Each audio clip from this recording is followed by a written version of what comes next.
आज दिन में यहाँ थोड़ा बारिश हुई है और थोड़ी भी बारिश हो जाती है तो पहाड़ पे खूब सारी बर्फ गिर जाती है। पहाड़ पे एकदम सफेदी आ गई और हल्का फुल्का जो पेड़ों की पत्तियों पर धूल जमी हुई थी सब साफ हो गई।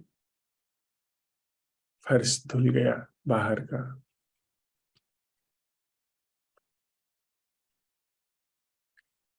चारों तरफ एकदम मौन व्याप्त है। मौसम धीरे धीरे यहाँ पर सर्द होने लगा।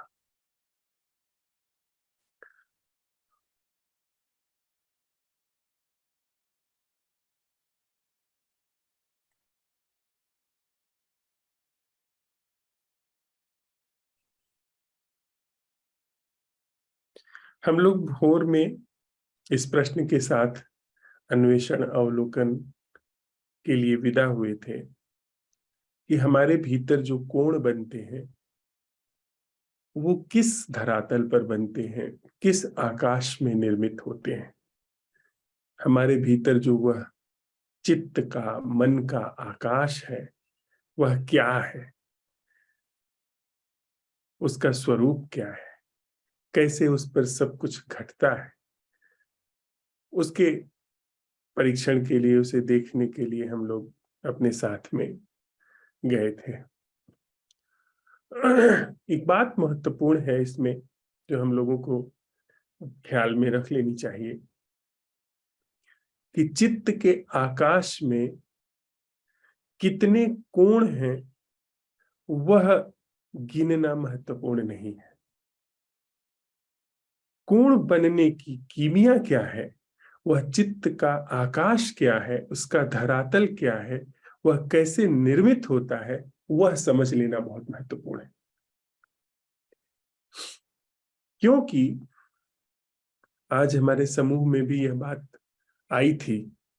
एक मित्र यह सवाल उठा रहे थे कि वह जो हम प्रश्न उठाते हैं उससे जो जागरण नैसर्गिक रूप से जगह लेता है, क्या उससे पूरे जीवन का समाधान हो गया? यह बात सम्यक नहीं है, यह सवाल गलत है। क्योंकि अगर मुझे अंधेरे में जीने की अब तक ही विधा पता रही है, उसमें यदि मुझे दीप जलाना आ गया तो एक तरीके से सारे अंधकार का मेरे जीवन से अंत हो गया। क्योंकि दीप जलने के साथ ही साथ आंखों पर भी प्रभाव पड़ा है। वे आंखें जो सिर्फ अंधकार देखने के लिए अभ्यस्त थी, वे आंखें अब प्रकाशित वस्तुएं देखने के लिए भी तैयार हो गई।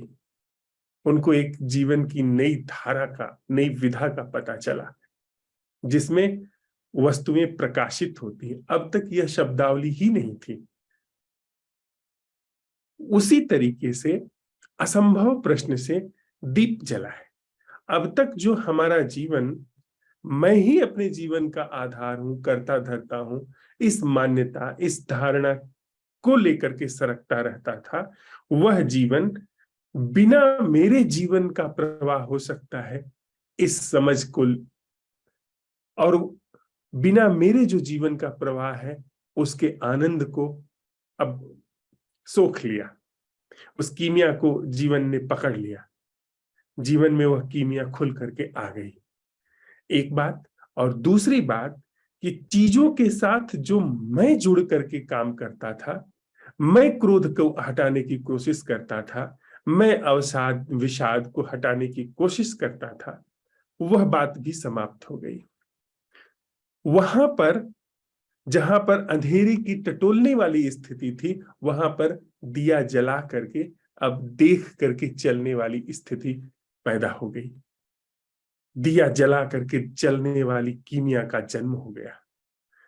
अब मैं अंधेरे में हूं तो दूसरा कोई जिम्मेदार नहीं, मैं खुद जिम्मेदार हूं। मैं किसी को कह नहीं सकता। क्यों?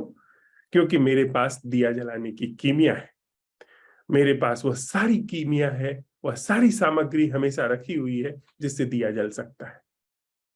यानी अवलोकन जो मैं नहीं करता हूं वह हो सकता है, और उस अवलोकन से चाहे वह क्रोध हो, हिंसा हो, वैर हो, लोभ हो, चिंता हो, वह सब विसर्जित हो सकती है। उसका मतलब सम्यक रूप से उसको ठिकाने लगाया जा सकता है उन सारी चीज को। तो दोनों ही चीजें हुई, मेरे दुख के साथ कैसे निपटना है जीवन का, वह बात पता चली, और साथ ही साथ बिना मेरे जीवन की जो कीमिया है, जीवन की कला है, वह भी प्रकाश में आई है। तो दिया जलने से न केवल ठोकरें लगनी बंद हुई हैं, बल्कि प्रकाशित होती हैं चीजें, इस बात का भी पता लगा है।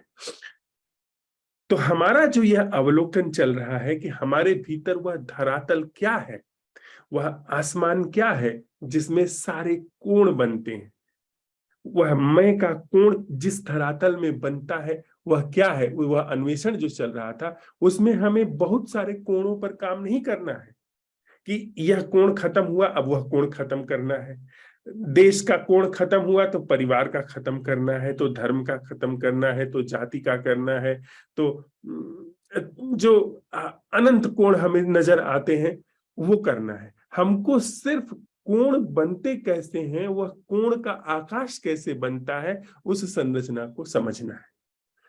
एक छोटी सी कहानी से यह बात स्पष्ट हो जाएगी। बौद्ध ग्रंथों में एक सन्यासी की कहानी आती है, गाथा आती है, तिस्थ नाम के। वे बड़ी उम्र के सन्यासी थे, उन्होंने संघ में प्रवेश लिया था, भगवान बुद्ध से दीक्षा ली थी और जो एक संघ का अनुशासन था उसके अनुरूप कोई भी भिक्षु 3 वस्त्र रख सकता है, 3 चादर रख सकता है, ऐसा एक नियम था। अब उस नियम का पालन करने में वो बाध्य थे, उस नियम का पालन करने के लिए। तो उन्होंने जा करके उस गांव में, जहां पर वर्षा काल आने वाला था, तो उनको कुछ वस्त्रों की भिक्षा ग्रहण करनी थी, और ऐसा नियम था कि जब कोई नया वस्त्र मिल जाता है तो एक वस्त्र आप छोड़ दें, 3 वस्त्र से अधिक न रखें, कम रख सकते हैं, अधिक नहीं। वे गए गांव में, उनको कपड़ों से बड़ा मोह था, चिकने पतले सूत वाले कपड़े उनको बहुत प्यारे लगते थे, पर अब संन्यास ले लिया है तो कैसे उसकी वो कामना करें। तो गए, एक जगह उनको चादर मिली भिक्षा में, लेकिन वह चादर बड़े मोटे सूत की थी, बहुत मोटा सूत था, तो जैसा वह चाहते थे वैसा नहीं थी। उन्होंने वह चादर ली और ले करके उसी गांव में उनकी बहन रहती थी उसको दे आए। उनकी बहन ने उस पूरी चादर को कैंची से, चाकू से काट करके अलग किया। इसके बाद फिर उसको ओखल में कूटा और उसकी रुई फिर से बनाई, फिर बहुत पतले सूत में उसे काटा और काट करके फिर से चादर बड़ी पतले महीन सूत की बना करके उनको भेंट की। वे बड़े प्रसन्न हुए, उनकी खुशी का कोई पारावार नहीं रहा जब वह चादर उनको वापस मिली। अब उस रात वो बस उस चादर का सपना सजोए हुए सोए। उसमें उनके मन में खूब चलता था कि ऐसी चादर तो किसी के पास नहीं है, ऐसी चादर तो किसी भिक्षु के पास नहीं, इसको ऐसे ओढ़ूंगा, इसको वैसे ओढ़ूंगा, इसको चल करके ऐसे चलूं, उड़ करके ऐसे चलूंगा तो लोग देखेंगे तो भिक्षु तिस्थ जा रहे हैं। ऐसा ऐसा सब जैसे हमारे अंदर चलता है वैसे उनके अंदर चल रहा था। यह भी बात चल रही थी कि जैसी मेरे पास चादर है ऐसी तो बनते के पास भी नहीं है, बुद्ध के पास भी नहीं है। यही सब उनके अंदर चल रहा था। संयोग की बात, उसी रात उनकी मृत्यु हो गई, प्राण उनके निकल गए। अब चादर से इतना गहन मोह था उनको कि वो खटमल बन करके, उस छोटी सी जीव बन करके उसी चादर में फिर से उन्होंने जन्म पा लिया। हुआ हो ना हुआ हो ये बात अप्रासंगिक है, लेकिन हमारे संदर्भ में ये बड़ी बहुमूल्य है। और वे जब उनका शरीर छूट गया तो उनके शरीर का दाह संस्कार हुआ, और वे जो है उस पिस्सू के रूप में उस चादर में फिर से जन्म ले लिए थे। उसे छोड़ करके जाना ही नहीं चाहते थे वो। तो जो प्रथा थी कि किसी भिक्षु की मृत्यु हो जाती थी तो उसकी जो बिलोंगिंग्स थी, उसकी चीजें, वे और भिक्षुओं में बांट दी जाती थी। तो चादर नहीं थी, और भी जो सामान थे सब इधर उधर दिए जाने लगे, जिनके पास नहीं था उन्हें सौंपा जाने लगा। और वह जो खटमल था छोटा सा, वह उस चादर में चिल्ला चिल्ला करके घूमने लगा कि मेरी चीजें दिए जा रहे हैं, मैंने अभी खुद ही नहीं ओढ़ा था और मेरी चीजें दूसरे को दे देते हैं, ये लोग मुझे लूट रहे हैं, ये तो बड़ा अन्याय हो रहा है। यह बात और किसी को पता नहीं चली, पर भगवान को पता चल गई। भगवान बुद्ध को वह सब दिख गया। उन्होंने भिक्षुओं को रोक दिया कि 1 सप्ताह के लिए रुक जाओ। उनकी बात मान करके सब रुक गए। उनकी चीजें जैसी थी वैसी की वैसी छोड़ दी गई। 1 सप्ताह की सीमा पूरे होते होते उसके खटमल के भी प्राण पखेरु उड़ गए। उसके बाद भगवान ने कहा, इसे बांटो, ये इनकी जो चीजें हैं दूसरे को दे दो। वह जो छोटी सी चादर है सूत की, कितनी कैसी भी चादर है, वे सेठ रहे होंगे, वे राज परिवार के रहे होंगे, सुंदर सुंदर उन्होंने वस्त्र ओढ़े पहने होंगे, तो उनको उन सारी चीजों की समझ रही होगी, और वह देख करके वह जो तृष्णा है वह अंदर उनके छिपी रही। सारा राजपाट उन्होंने त्याग दिया, घर त्याग दिया, पर वो छोटी सी चीज उनके अंदर, पूरा जो अंदर का चित्त है उसको उन्होंने, उस छोटी सी चीज ने कब्जा जमा लिया। उस नन्ही सी चीज ने पूरी की पूरी उनकी जो साधना थी उसको ढक दिया। उनका ध्यान, उनका जो साधना चलती थी वह सब अंतिम समय में उस चीज से ढक गई, और जो अंतिम समय में रहता है वही चीज आगे बढ़ गई। उनको वैसा ही जन्म मिल गया होगा, ऐसा गाथा कहती है। हम किसी पुनर्जन्म के सिद्धांत का समर्थन या विरोध नहीं करते हैं। हमारे अंदर वह जो आकाश है जिस पर कोण बनते हैं, जैसे इस पर चादर का कोण बन गया, पहले सेठ का कोण बनता रहा होगा, पहले राजकुमार का कोण बनता रहा होगा, अब चादर ऐसे उड़ के चलूंगा, उस चीज ने कोण बना लिया, उस चीज ने आकाश निर्मित कर लिया। तो क्या हम यह देख सकते हैं कि कोण और आकाश, यह सारी चीजें एक साथ निर्मित होती हैं। अगर कोण नहीं है तो आकाश भी नहीं होता है। आप यह नहीं कह सकते हैं कि मेरा चित्ताकाश बिना कोण के खाली है। यह बात बड़ी महत्वपूर्ण है। अधिकांश ध्यान साधना में यह कहा जाता है कि चित्त जो है वह खाली हो गया। खाली चित्त जैसी कोई चीज नहीं होती है। इस बात को खूब अंदर हम अपने बिठा लें। खाली चित्त जैसी जो चीज बन रही है हमारे अंदर, यानी शांति का, मौन का, शून्यता का कुछ अनुभव हो रहा है, तो वह एक कोण है। उस कोण से वह धरातल बन रहा है। अगर कोई कोण नहीं है तो वहां पर मन जैसा कोई धरातल नहीं पाया जाता। मन जैसा जो धरातल हमारे चित्त में व्याप्त है, यह अगर बिल्कुल कोण नहीं है तो यह गल गया, यह आकाश मिट गया। फिर वह कुछ और है जिसको हम अभी कोई नाम नहीं देना चाहते। उसका कोई नाम हो भी नहीं सकता, क्योंकि वो हमारी व्याख्या से इतर है। एक और कहानी आती है बौद्ध ग्रंथों में। एक किसान था, वह भगवान बुद्ध को आते जाते देखता था। तो जब भी भगवान गुजरते थे, अकेले गुजरते थे या अपने भिक्षुओं के साथ गुजरते थे, तो उनकी शोभा देख करके, उनका सौंदर्य देख करके, उनकी चाल देख करके, उनके आसपास फैली हुई शांति देख करके, उनकी ऊर्जा महसूस करके, वह कुछ न जानते हुए, न समझते हुए भी वह रुक करके अपना बैल रोक देता था, हल रोक देता था और उनको प्रणाम करता था और उनको बड़े स्नेह से निहारा करता था। धीरे धीरे उसने कुछ वर्षों में उनको निहारते निहारते ऐसा अपने अंदर महसूस किया कि इन्हीं के साथ अब जीवन को लगा देना चाहिए, इन्हीं के पीछे जीवन को बहा देना चाहिए। जाकर के उसने भगवान से निवेदन किया कि मुझे आप प्रव्रजित कर दीजिए, और वो संघ में शामिल हो गया, उसको दीक्षा मिल गई। समय बीता, धीरे धीरे उसको पुरानी चीजें याद आने लगी कि कहाँ मैं फंस गया आकर के, ये तो कैसा जीवन है। वो मेहनती आदमी रहा होगा, सुबह से शाम तक काम करता रहा होगा, अचानक जीवन में कुछ काम नहीं बचा, अचानक उसको फिर अब जो उसके लिए थोड़ा दुरूह सी बात थी, जागरण, उसका प्रयोग करना पड़ रहा था, होश का प्रयोग करना पड़ रहा था जीवन में लाने के लिए। तो धीरे धीरे उसका मन जो है संन्यास से उचटने लगा। उसने अंदर अंदर उसके ये चलने लगा कि इससे बेहतर होता कि मैं वहीं रहता, बाद में देखा जाता, अगर कुछ होता तो फिर हो सकता है मैं अगले किसी जन्म में ऐसा करता।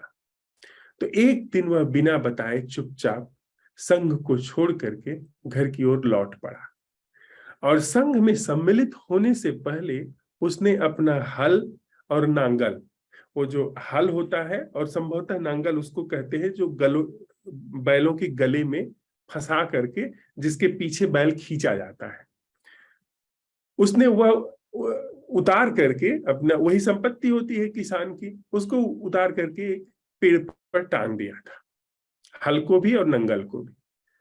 वो आया, उसने उस पेड़ को देखा, उस पेड़ पर हल को और नंगल को देखा, फिर उसका मन बदला कि अरे, मैंने इतना सुंदर जीवन पाया है, ऐसा मेरे अंदर शुभ का उदय हुआ है, मैं फिर से क्यों लौट रहा हूं वही हल, वही बैल के पीछे पीछे घूमना, मैं फिर भगवान बुद्ध के पीछे घूमना छोड़ करके फिर से बैलों के पीछे घूमने जा रहा हूं, मैं कैसा पागल आदमी हूं। वह वहीं से फिर लौट आया, फिर रात में उसका मन बदला, फिर वह सुबह गया, वह गया पेड़ पर, उसने हल और नंगल देखे, उसने निहारता रहा, फिर मन बदला, फिर लौट आया। धीरे धीरे यह उसका क्रम बन गया, वहां जाना, लौट करके आना, वहां जाना और लौट करके आना। उसका नाम ही नंगल भिक्खु रख दिया गया। ऐसे ही समय बीता, एक दिन वहां से लौटते हुए उसका यह दोनों आकाश भंग हो गया। एक जो किसान के जीवन का था, जिसमें वो हल और नंगल देखता था, दूसरा जो भिक्खु के जीवन का था, जिसको उसने सन्यास के रूप में ग्रहण किया था। एक आकाश इधर निर्मित होता था रात में, दूसरा आकाश दिन में निर्मित होता था। वहां जाता था तो यह आकाश दिखता था, और यहां आता था यह आकाश दिखता था। एक दिन दोनों आकाश भंग हो गए, हल नंगल भी भंग हो गया उस आकाश में, और इधर से जो उसने सन्यास की दीक्षा ली थी, जो होश साधने की दीक्षा ली थी, वह भी भंग हो गया। और वह अरहत अवस्था को, ये कहते हैं कि बुद्धत्व के पूर्व की एक अवस्था है, उसको वो उपलब्ध हो गया। और उसने आकर के कहा कि मुझे लगता है कि मैं अरहत अवस्था को उपलब्ध हो गया, क्योंकि मैं अपने भीतर कोई आकाश अब नहीं देखता हूं, कोई धरातल नहीं देखता हूं। सबने उसका मजाक उड़ाया, कहा कि ये जो दिन रात जाके हल नंगल दिखाता था, वो भला कैसे अरहत को उपलब्ध हो गया, और हम लोग इतना मेहनत कर रहे हैं, इतनी साधना कर रहे हैं, इतना दिन रात होश का अभ्यास कर रहे हैं, हमें नहीं हुआ। पर भगवान ने कहा कि वह ठीक कह रहा है, वह इस अवस्था को उपलब्ध हो गया है। उन्होंने कहा कि उसने इतनी त्वरा से इस भीतर के मन के आकाश को देखा कि इसके भीतर से दोनों ही आकाश भंग हो गए। और यह बहुत आसानी से संभव है अगर हम ठीक से देख लेते हैं, बिना नए आकाश का निर्माण किए, बिना नए कोण का निर्माण किए, जो अभी कोण बना हुआ है उसको देख लेते हैं, तो वह जो जिस कीमिया से आकाश बनता है, जिस कीमिया से कोण बनता है, वह कीमिया, वह संरचना, वह धराशायी हो गई। वह स्ट्रक्चर पूरा जिस सामग्री से बनता है वह धराशायी हो गया, और वो धराशायी हो गया, फिर जीवन मुक्त है। फिर जीवन में और कोई बाधा नहीं, क्योंकि वह चीज समझ ली गई ना, जिससे भीतर का कोण और भीतर का आकाश बनता है। मुंशी प्रेमचंद की एक कहानी है, उसको इन छोटी छोटी कहानियों के माध्यम से हम समझ सकते हैं कि हम, और देखते चले, हम जब अपने भीतर देख रहे हैं, जब कोई कहानी सुन रहे हैं, तो हमारे भीतर कैसे वो आकाश निर्मित होता है, किस जगह पर वह कहानी चल रही है, और उस कहानी पर कैसे हमारी प्रतिक्रिया चल रही है, किस आकाश पे वह घटित हो रहा है। मेरी आवाज क्या सुनाई पड़ रही है, ध्वनि ध्वनि क्या सुनाई पड़ रही उसको, और किस तरीके से वो प्रतिक्रिया घट रही है, किस तरीके से वह आकाश पर, उस धरातल पर यह सारी चीजें चल रही, उसको देखते रहें, तो फिर बिना नए आकाश के बने वह उस आकाश की पूरी संरचना समझ में आ जाएगी। आकाश बदलेगा नहीं, वह आकाश अपने को प्रकाशित करता चला जाएगा यदि हम ठीक से सुनते गए। उन्होंने एक कहानी लिखी है, मुक्ति मार्ग, जिसमें झिंगुर नाम का एक किसान है और बुद्धू नाम का एक गडरिया है। झिंगुर के पास कुछ 3 बीघे गन्ने की खूब एकदम लहलहाती हुई फसल है। वह जब भी देखता है फूला नहीं समाता है, सोचता है कि इस बार तो जितने छोटे मोटे कर्ज हैं सब माफ हो जाएंगे, और बैलों की नई जोड़ी भी खरीदी जा सकती है, घर में जो चीजें नहीं है वो सब इंतजाम किए जा सकते हैं, और जरूर अगर मुझे कहीं मिला तो 2-4 बीघा जमीन भी खरीद सकता हूँ, फसल इतनी अच्छी है। तो वो अपने गन्ने के खेत में कहीं थोड़ी सी मटर बोए हुए है हरी, वहां पर वह अपने बच्चे को लेकर के मटर तोड़ने जा रहा है। मटर तोड़ते हुए वो देखता है कि बुद्धू गडरिया अपनी भेड़ों को लेकर के उसके खेत की तरफ आ रहा है। तो उसने कहा कि भाई इधर मत लेकर के आओ, मेरे फसल का नुकसान कर देंगी भेड़ें। वह कहता है कि नहीं नहीं, मेड़ से निकल जाएंगी, आप चिंता नहीं करिए। वह अभी रोकता ही है, तब तक भेड़ें जो है मेड़ से उतर करके उसके खेत में घुस जाती हैं। झिंगुर को बड़ा गुस्सा आता है, वो एक डंडा लेकर के अपने बच्चे को गोद से उतार करके डंडा लेकर के पिल पड़ता है, और सारी भेड़ों को मार मार करके बाहर निकाल देता है। किसी की टांग टूट जाती है, किसी को घाव लग जाता है, और किसी की सिर में चोट आ जाती है, मुंह से खून निकलने लगता है। यह बुद्धू देखता है, क्रोध से एकदम आग बबूला हो जाता है, पर वहां कुछ नहीं कहता। वह बुद्धू थोड़ा सा बदमाश टाइप का आदमी भी था, गांव में सब कहते थे कि उससे कोई झगड़ा झंझट नहीं करता था, वो बड़ा नुकसान कर देता था लोगों का। बुद्धू ने उस समय कुछ नहीं कहा, कहा कि आपने यह ठीक नहीं किया। झिंगुर कहता है कि जो करना हो कर लेना, जोश में आकर के घर लौटता है, सबको बताता है, गांव वाले बड़े चिंतित हो जाते हैं। गांव वाले कहते हैं कि यह तो सच में ही ठीक नहीं हुआ, बड़ा ही वो बदमाश प्रवृत्ति का आदमी है, वो न जाने क्या नुकसान कर दे, और हम सबकी फसल वहीं पर है, सबकी फसल तैयार है, तुमको जाकर के उसको मना लेना चाहिए, माफी मांग लेनी चाहिए, ताकि उसका क्रोध शांत हो जाए। यह सब सुन करके वह झिंगुर जो है रात में ही मरे मन महसूस करके उसको मनाने के लिए निकलता है, तो देखता है कि जहां उसके खेत है वहां आग दिखाई पड़ रही है। उसका कलेजा बैठ जाता है, बहुत हाथ पैर छोड़ करके वो भागता है, मनाता हुआ जाता है कि मेरे खेत में न लगी हो। सब आकाश देखिए कि कैसे हमारे भीतर ये पूरी कहानी चल रही है, इसको देखते रहिए। वहां पहुंचता है तो देखता है न केवल उसके खेत में आग लगी है, आसपास के सारे खेत जो है वह आग की लपेट में आ गए हैं, और थोड़ी ही देर में पूरे गांव की फसल चौपट हो जाती है, सब जल करके राख हो जाता है। लोग बुझाने की कोशिश करते हैं, पर आग इतनी विकराल होती है कि सब नष्ट हो जाता है। बात साफ थी कि किसने किया है, पर कोई प्रमाण नहीं था, कोई साक्ष्य नहीं था, और वह इतना बदमाश आदमी था कि उससे कोई कह नहीं सकता था, ऐसे आरोप नहीं लगा सकता था। सब लोग झिंगुर को खूब कोसते हैं कि तुम्हारी वजह से हम सब लोग रास्ते पर आ गए, हम सब लोग एकदम परेशान हो गए। अब उसके पास भी और कोई चीज बची नहीं थी, तो वो जाके कहीं मील फैक्ट्री में काम करता है। लेकिन उसके अंदर भी वैर चलने लगा, उसके अंदर भी बदला लेने की भावना चलने लगी। समय बीता, किसी तरीके से उसने उससे फिर से दोस्ती की, ऊपर ऊपर, अंदर अंदर वो बदला लेने की ठाने था। उसने अपनी एक गाय की बछिया उसको दे दी कि इसको थोड़ा चरा दिया करो अपनी भेड़ के साथ। वो अभी मान गया कि ठीक है। और एक रात उसने उस बछिया को, जो भेड़ों के साथ रहती थी, जहर दिलवा दिया अपने दोस्त से कह के। बछिया मर गई। सुबह पूरा गो हत्या लग गई उसको, बड़ा पाप हो गया यह तो। उसके उसने उसकी रस्सी भी नहीं खोली थी, इसी ने मार दिया होगा, ये पापी है। सारे ब्राह्मण जुटे, पंडित जुटे, और कुछ ऐसा कि उसको एक सोने की बछिया दान करनी होगी, ये सब करके उसको ऐसी स्थिति हो गई कि उसको अपनी सारी भेड़ें बेचनी पड़ी। जहां वह फूला नहीं समाता था अपनी भेड़ों को, क्योंकि भेड़ों से कई तरह से गडेरिए कमाते हैं। एक रात भर किसी के खेत में अगर भेड़ों को बिठाना हो तो वो अच्छी खासी रकम लेते हैं किसानों से। और भेड़ का दूध, मांस, उसके ऊन से जो चमड़ा, वो कंबल बनता है, उस वह सब, तो कई तरह से उसकी आमदनी होती थी। तो एक तरीके से गांव का सबसे अमीर व्यक्ति था। लेकिन उस पर ऐसा यह पाप लगा कि उसकी सारी भेड़ें बिक गईं, और वह भी उसी तरीके से मजदूरी की हैसियत में आ गया, हालत में आ गया जैसे कि झिंगुर था। तो बुद्धू और झिंगुर दोनों एक ही जगह पर जा करके मजदूरी करने लगे।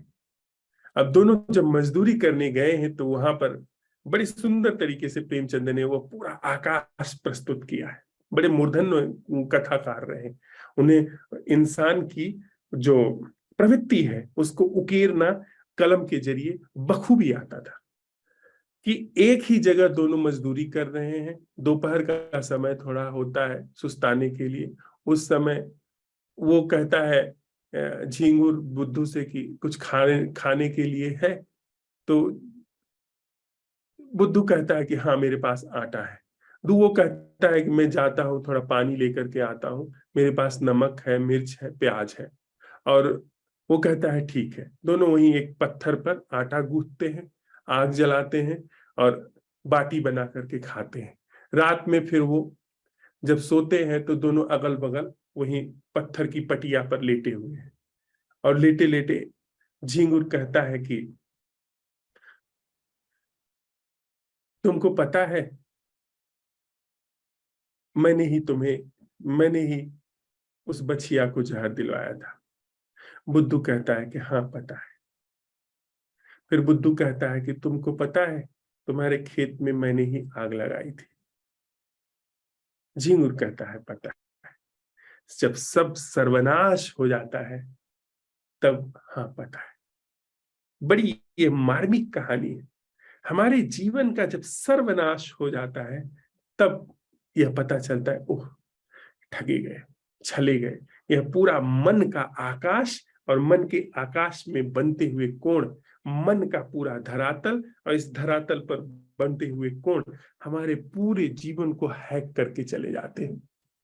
यह जो अपने पराये का ढंग, अपने पराये की जो छवियां, या परिवार का, विवाह का, ये धर्म का, जाति का, ये जो सारा ढंग हमारे अंदर बना हुआ है, यह तब जा करके इसकी थोड़ी सत्यता पता चलती है जबकि सब कुछ नष्ट हो जाता है, जब मृत्यु निकट आ जाती है, जब शरीर भंग होने के करीब आ जाता है। हम लोग सौभाग्यशाली हैं कि हम अभी इसका परीक्षण कर सकते हैं, परीक्षण कर ले रहे हैं।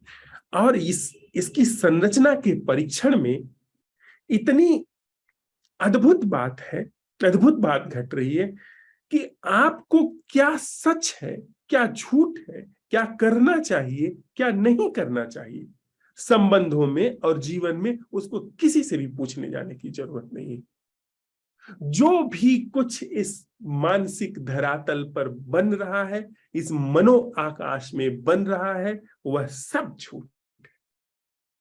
चाहे वह आपका मौन हो, चाहे वह आपकी शांति हो, चाहे वह आपके आनंद की खुशी हो, तथाकथित वह जो तथाकथित मैं होश में हूं, मैं जागा हूं, वह बोध हो, वह भी उसी चित्ताकाश पे बनता है।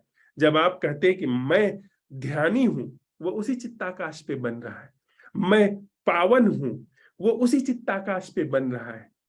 मैं एक बड़ा सामर्थ्यवान अधिकारी हूं, राजनेता हूं, उसी चित्ताकाश पर बन रहा है। मैं धनवान व्यक्ति हूं, उसी चित्ताकाश पे बन रहा है। यह सब झूठ है, यह सब पानी के बबूले पर बनता हुआ सतरंगी ढंग है। इसमें कुछ भी सच नहीं। इन सब में जीना जीवन को गंवाना है। सच वहां से शुरू होता है, सम्यक जीवन वहां से शुरू होता है जहां पर यह चित्ताकाश, चित्त का धरातल और इस पर बन रहे कोण नहीं। न वहां पर स्वर्ग है, न वहां पर नरक है, न वहां पर मोक्ष है, न वहां पर हमारे संदर्भ में मुक्ति है, न निर्वाण है, न कोई ईश्वर है, न कोई अनीश्वर है, कुछ भी नहीं। और न ही कुछ भी नहीं। न कुछ है, न कुछ नहीं भी नहीं। ये कुछ होना न होना सब चित्ताकाश के वर्णन है, व्याख्याएं हैं। मैं नहीं हूं, परमात्मा है, यह सब चित्ताकाश के वर्णन है। यह सब चित्त के धरातल के वर्णन है। और जब हमें यह देख लेते हैं कि चित्ताकाश पर यह सब कुछ झूठ है, हमें किसी से पूछने जाने की जरूरत नहीं। जो भी कुछ हमारी बुद्धि दिखाती है, जो भी कुछ कोण बनते हैं, वे सारे के सारे कोण वहां ठीक हैं। जब मुझे यहां से पठानकोट जाना है तो मेरे भीतर कोण बनता है, एक इस जगह का और दूसरा पठानकोट का, और दोनों के बीच में एक स्पेस है, भीतर भी बनता है। देखिए, मैं यहां से अगर दिल्ली जाना चाहता हूं तो दिल्ली के बारे में मेरे अंदर एक छवि बनती है, और उस दिल्ली जाने के लिए जो छवि बन रही है और यहां पर जो मैं हूं उसके बारे में एक छवि बनती है धर्मशाला में। और धर्मशाला से दिल्ली के बीच में जो अंतराल है, उस वह अंतराल तय करने के लिए मेरे पास जुगत है। मैं जुगत तलाश कर सकता हूं उसी चित्त के धरातल से, कि मैं कार से जा सकता हूं, बस से जा सकता हूं, पैदल जा सकता हूं, साइकिल से, या जैसे भी जा सकता हूं। वह मेरे उपायों पर निर्भर है। यहां यह ठीक है।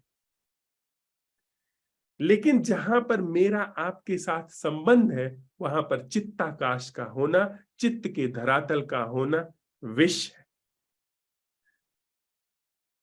हम लोग अच्छे बुरे संबंध की बात नहीं कर रहे हैं, हम संबंध के झूठे स्वरूप की बात कर रहे हैं। कि अगर यह चित्त के धरातल पर बन रहा, खिंच रहा, उघड़ रहा संबंध भंग हो गया, एक नए तरीके के संबंध का अनावरण होता है। वह संबंध जो हमने निर्मित नहीं किया है, वह संबंध जो जिसमें मैं भी नहीं हूं, दूसरा तो नहीं ही है, मैं भी नहीं हूं। वह संबंध जानता है, उसकी अपनी प्रज्ञा है, उसकी अपनी जागरूकता है कि कैसे संबंध में व्यवहार करना, कैसे संबंध में आचरण करना।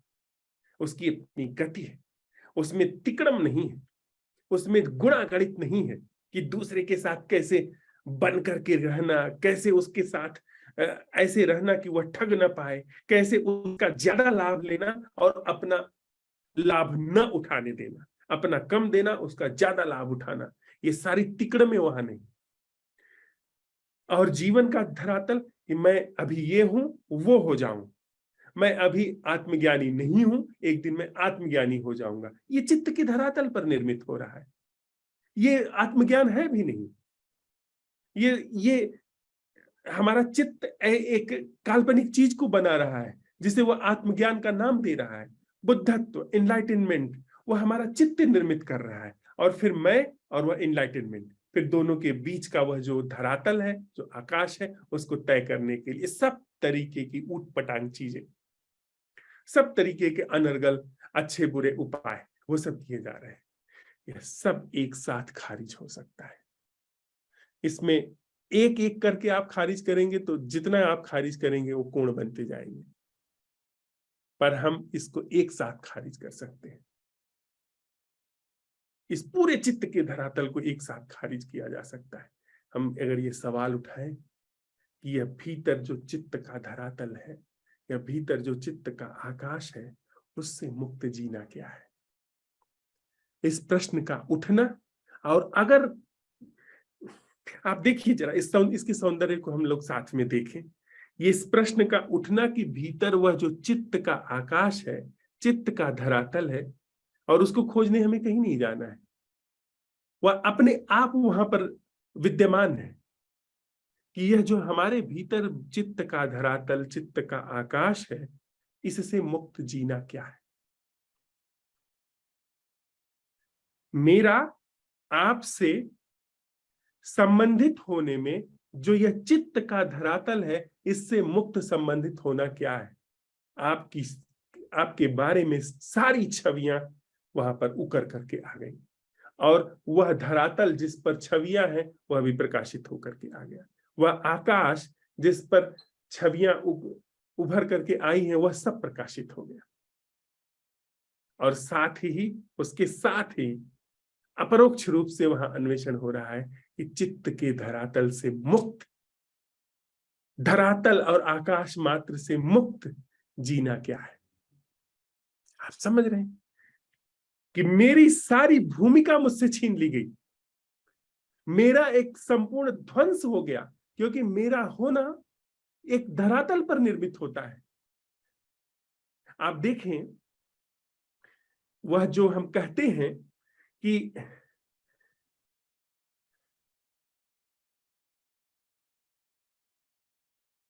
मैं तो हूं, जितने भी हमवादी लोग हैं वे कहते हैं मैं तो हूं चीजों के लिए, पर किस धरातल पर आप हैं। अगर आपको सोचने न दिया जाए और उसी सोचने में आप रुक करके भी सोचते हैं, चल करके भी सोचते हैं, क्या आप हैं। अगर चित्त का धरातल नहीं है, चित्त का आकाश नहीं है, कहां पर यह बोध है आपको कि आप हैं। किसी भी चीज के पीछे आपका होना अनिवार्य है। आप ही अपने जीवन का आधार है। मैं अंतिम सत्य है, ऊंचा मैं, नीचा मैं, वह जो आत्यंतिक मैं है, जो व्यावहारिक मैं है, ये सारी चीजें कहां कहां आप देख रहे हैं। किस धरातल पर सोचा जा रहा है, किस धरातल पर यह निष्कर्ष निकल रहा है कि एक आत्यंतिक मैं है, एक निम्न मैं है, एक चिड़िया ऊपर बैठी है, एक चिड़िया नीचे बैठी है। ऐसा कोई धरातल नहीं। ये सारे धरातल चित्त के धरातल पर बन रहा है। ये सब चित्त के आकाश पर मैं हूं की घटना घट रही है। तो यह जितना मैं का एहसास और यह जितने भी कोण हैं, यह मैं का कोण और जितने भी कोण हैं आपके और मेरे बीच में संबंध के, सब प्रकाशित हो गए। और साथ ही साथ वह जो बिना कोण का संबंध है, जिस धरातल, जिस निष्कोण पर हम नैसर्गिक रूप से जुड़े हुए हैं, वह अपने आप प्रकाशित होने लगा। यानी वह मैत्री का संबंध जो कि अनबना है, जो इंसान की बुद्धि से निर्मित नहीं है, वह व्यवहार होने लगा, उसका आचरण होने लगा। क्योंकि झूठ हटा, सच को जगह मिल गई। और यह प्रश्न एक तरफ झूठ को हटाता है और दूसरी तरफ सच को अवसर दे रहा है। आज एक और बात प्रकाश में आई थी, वह भी हम सब लोग ले लें। वह जो प्रेमियों की बात है, वह जो भक्तों की बात है, जो लोग सिर दे करके सौदे करते हैं, उनकी बात अगर हमको समझ में आ जाए तो और कुछ करने की जरूरत नहीं। मोहब्बत में हो गए तो हो गए, फिर बातचीत न करिए। अगर अर्पित कर दिया तो कर दिया, फिर हिसाब किताब मत रखिए कि कितना दिया है और कितना मिला है। हिसाब किताब रखे हैं, इसका मतलब अर्पित करने का शऊर नहीं है, प्रेमी होने का शऊर नहीं।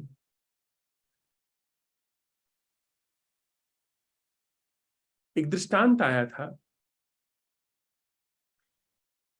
कि अगर आप खुद को तौलने जा रहे हैं। जहां तक तराजू के पलड़े पर आपका चढ़ना है तौलने की घटना में, वहां तक तो आपकी भूमिका है। लेकिन जैसे ही आप तराजू के पलड़े पर चढ़ गए, उसके बाद आपको बाट तय करता है कि आपका वजन कितना है। अगर आप हिल डुल रहे हैं तो तो ठीक तोल आ नहीं पाएगा। ठीक ऐसे ही अगर यह सवाल उठ गया कि वह जीना क्या है जो कोण और कोणों के धरातल और आकाश से मुक्त है, फिर हिलिए मत। फिर हिलना ठीक नहीं। फिर अगर आप हिले तो कोण बन जाएगा, वही कोण फिर आपको ले डूबेगा। सवाल उठ गया, फिर आपकी भूमिका खत्म। आपने अपने को जब तराजू के पलड़े पर चढ़ा दिया, तो फिर अब आप कुछ मत करिए। अब जो करेगा प्रश्न करेगा। अब जो करेगा अन्वेषण प्रश्न के द्वारा होगा। आपकी सारी भूमिका सीज हो जाती है। तो हम आज जब इस रात में और भोर की बैठक में इस प्रश्न का अन्वेषण करेंगे कि वह जीना क्या है जो इस मानसिक धरातल से और इस मानसिक आकाश से मुक्त है। तो हमने ऐसा नहीं कि पीछे अब हम खड़े हैं, हमने उठा करके पलड़े पर खुद को रख दिया। हम जो अब तक अपने जूते का फीता पकड़ करके अपने को उठाना चाहते थे, वह बात खत्म हो गई। अभी तक हमने यही किया है कि हम साक्षी होते थे। हम अपने जीवन को सुधारने की कोशिश करते थे, और यह कोशिश ऐसी होती है थी जैसे अपने जूते के फीते पकड़ करके खुद को उठाया जाए। कोई उठा पाएगा? आप ही उठाने वाले हो, और आप खुद को ही उठाना है तो कैसे उठेगा? नहीं। यह कीमिया वह आपका उठाना है। यह कीमिया आपको उठा रही है और आपकी सारी भूमिका को सीज कर दे रही है। तो प्रश्न उठाया तो इसके बाद अपनी भूमिका को बिल्कुल भी निष्क्रिय रखिए। आप फिर आपकी भूमिका समाप्त है। जो उत्तर आएगा, जो तौल आएगी, वह कुछ और होगी। तराजू के पलड़े पर चढ़ करके आप उतर सकते हैं, पर इस पलड़े पर चढ़े तो गए। फिर आप बड़े औपचारिक बचेंगे। आपका बचना पर बस नरेशन के लिए, बस केवल वर्णन के लिए। असल में आपकी भूमिका समाप्त जैसे ही इस असंभव प्रश्न की जो कसौटी है उस पर आप चढ़े कि गए। तो हम आज इसी प्रश्न पर अन्वेषण करेंगे और इसको लेकर के जो भी कुछ प्रश्न है उस पर संवाद कर लेते हैं। थोड़ी देर के लिए साथ में बैठते हैं।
अमित भाई।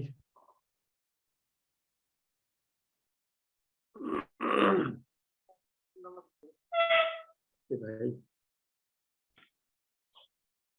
सर, हम सुबह इस सवाल के साथ समापन किया था कि वो दरअसल क्या है जिस पर कौन बनते हैं और मैं का कौन बनता है। तो सर, ये सवाल मेरे अंदर बीज की तरह गया और वो बिना शब्दों के ही गूंज रहा था। तो लेकिन कई बार ये ख्याल आया वैसे भी जो मन में कि अभी ये जो कोणों का बनना है, ये और ये जो कोण है, ये इस पे ध्यान रहे कोण का बनना क्या है। तो लेकिन वो चीज चली कौन, मतलब जैसे ही बनने को हुए वो बनते थे और बन उठने से पहले ही गिर रहे थे। जैसे मतलब क्योंकि आज मैं काफी बिजी रहा, एक मुझे समारोह में जाना था, वहां पे काफी भीड़ भी थी, रिश्तेदार वगैरह भी आए हुए थे। तो उस स्थिति में भी मतलब वो सजगता बहुत हद तक बनी रही। कई दफा कुछ कोण आए, कैच हुए, फिर मैंने सोचा किस धरातल में बनाए कौन। तो फिर मुझे उस टाइम तो ख्याल नहीं आया, लेकिन उसके बाद मुझे कुछ स्मृतियां आई। जैसे कि 17 साल की उम्र में मुझे मैं किससे प्रभावित हुआ, किसी व्यक्ति से, उसने मेरे आगे ये बात डाल दी और वो बीज रूप में मेरी धारणा बन गई। तो इस तरह की चीजें, फिर वो मानसिक कुछ एनालिसिस इस तरह का चलता रहा। लेकिन जैसे ही सजगता आई, कौन जैसी कोई चीज बनती नहीं, वो पता नहीं कैसे वो काम नहीं करती। और हाँ, आपने आज एक चीज बहुत क्लियर करी कि जो आकाश है, उस आकाश जैसी भी कोई चीज होती नहीं, ना तो कौन होता ना आकाश होता। मैं ये कहीं ना कहीं वो जो मैं है ना, उस पर मोहर लगाने की कोशिश करे। हाँ, मैं अब शांत हो गया, आकाश बन गया, हाँ ध्यान घटित हो गया। तो ये बात थोड़ी सी अब थोड़ी सी क्लियर हुई कि वो तो उस टाइम तो पता ही नहीं चलने का, ना तो आकाश का, ना मेरा, ना कौन का। और वो पता ही लाइफ अपने फ्लो में अपने आप बहेगी। तो मुझे इस तरह का कुछ जो अभी साथ में आपसे बात भी चल रही, इसमें भी मुझे इस तरह का कुछ बुधवार क्लियरिटी आई इस विषय में। क्योंकि कहीं ना कहीं जो मैं वो जो उसको अपनी मोहर लगा रहा था ना, उस आकाश कि हाँ शांत स्पेस टाइम बना रहा था वो, जबकि वहां समय जैसी भी शायद कोई चीज थी नहीं। और फिर मैं बताऊं कि मैं था ही नहीं, आकृतियां थी सामने, मेहमान आ रहे थे, ऐसे जैसे ऐसा लग रहा है जैसे पुतले चल रहे हो, कुछ इस तरह का था। लेकिन वो स्मृति के रूप में ही अभी थोड़ा सा है, लेकिन हो सकता है कुछ और भी हुआ है, तो मुझे याद नहीं सर। यही मेरा आज का अवलोकन है। और मैं जल्दी बताने में कमरे का माहौल वगैरह ये बताना भूल गया।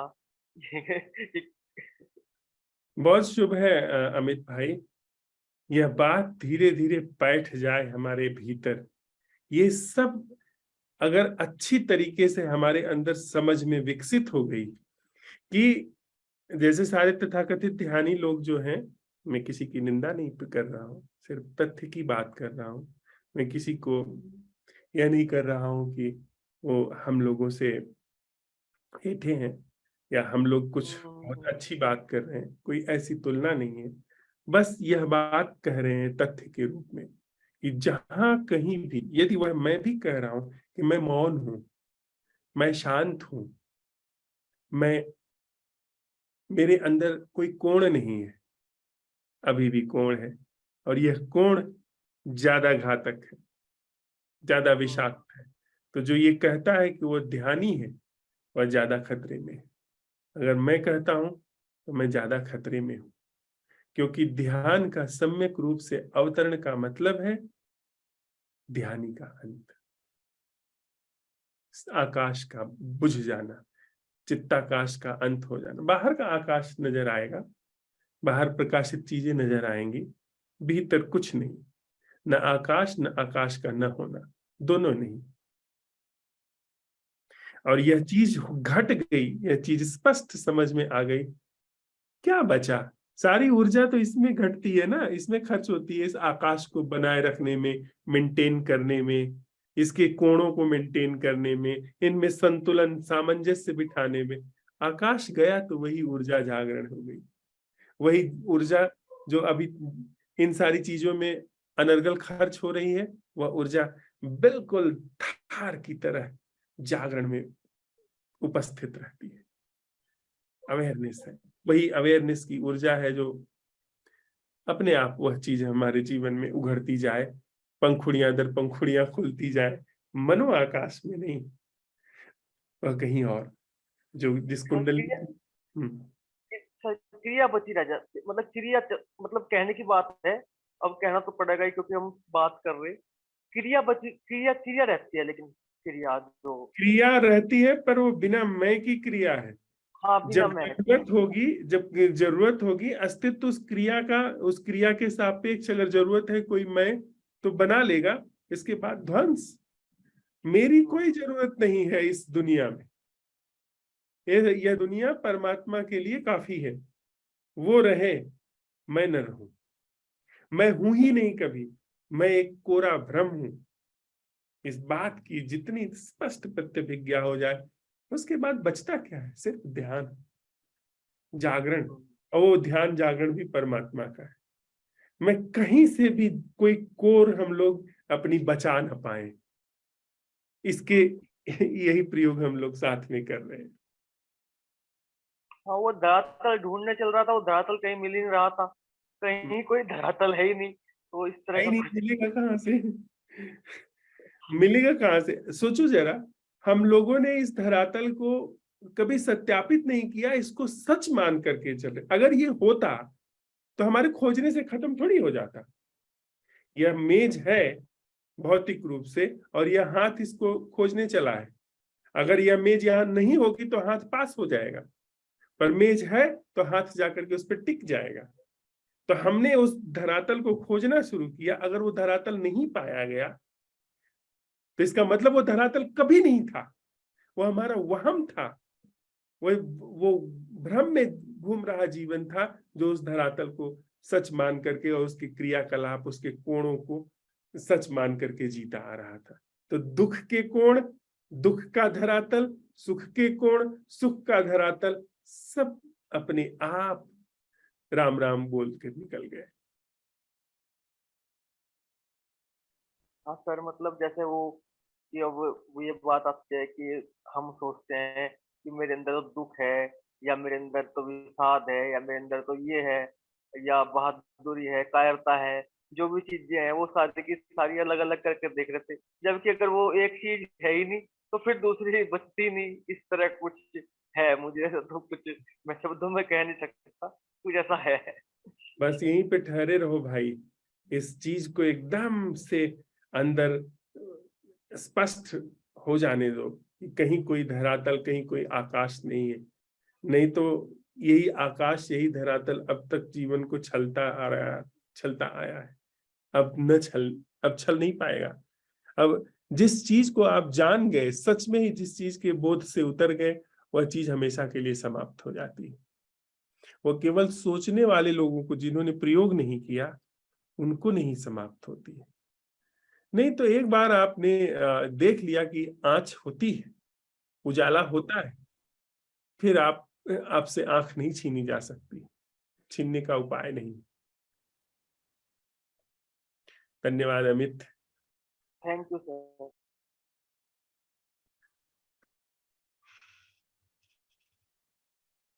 दिलीप भाई। नमस्कार सर। नमस्ते सर।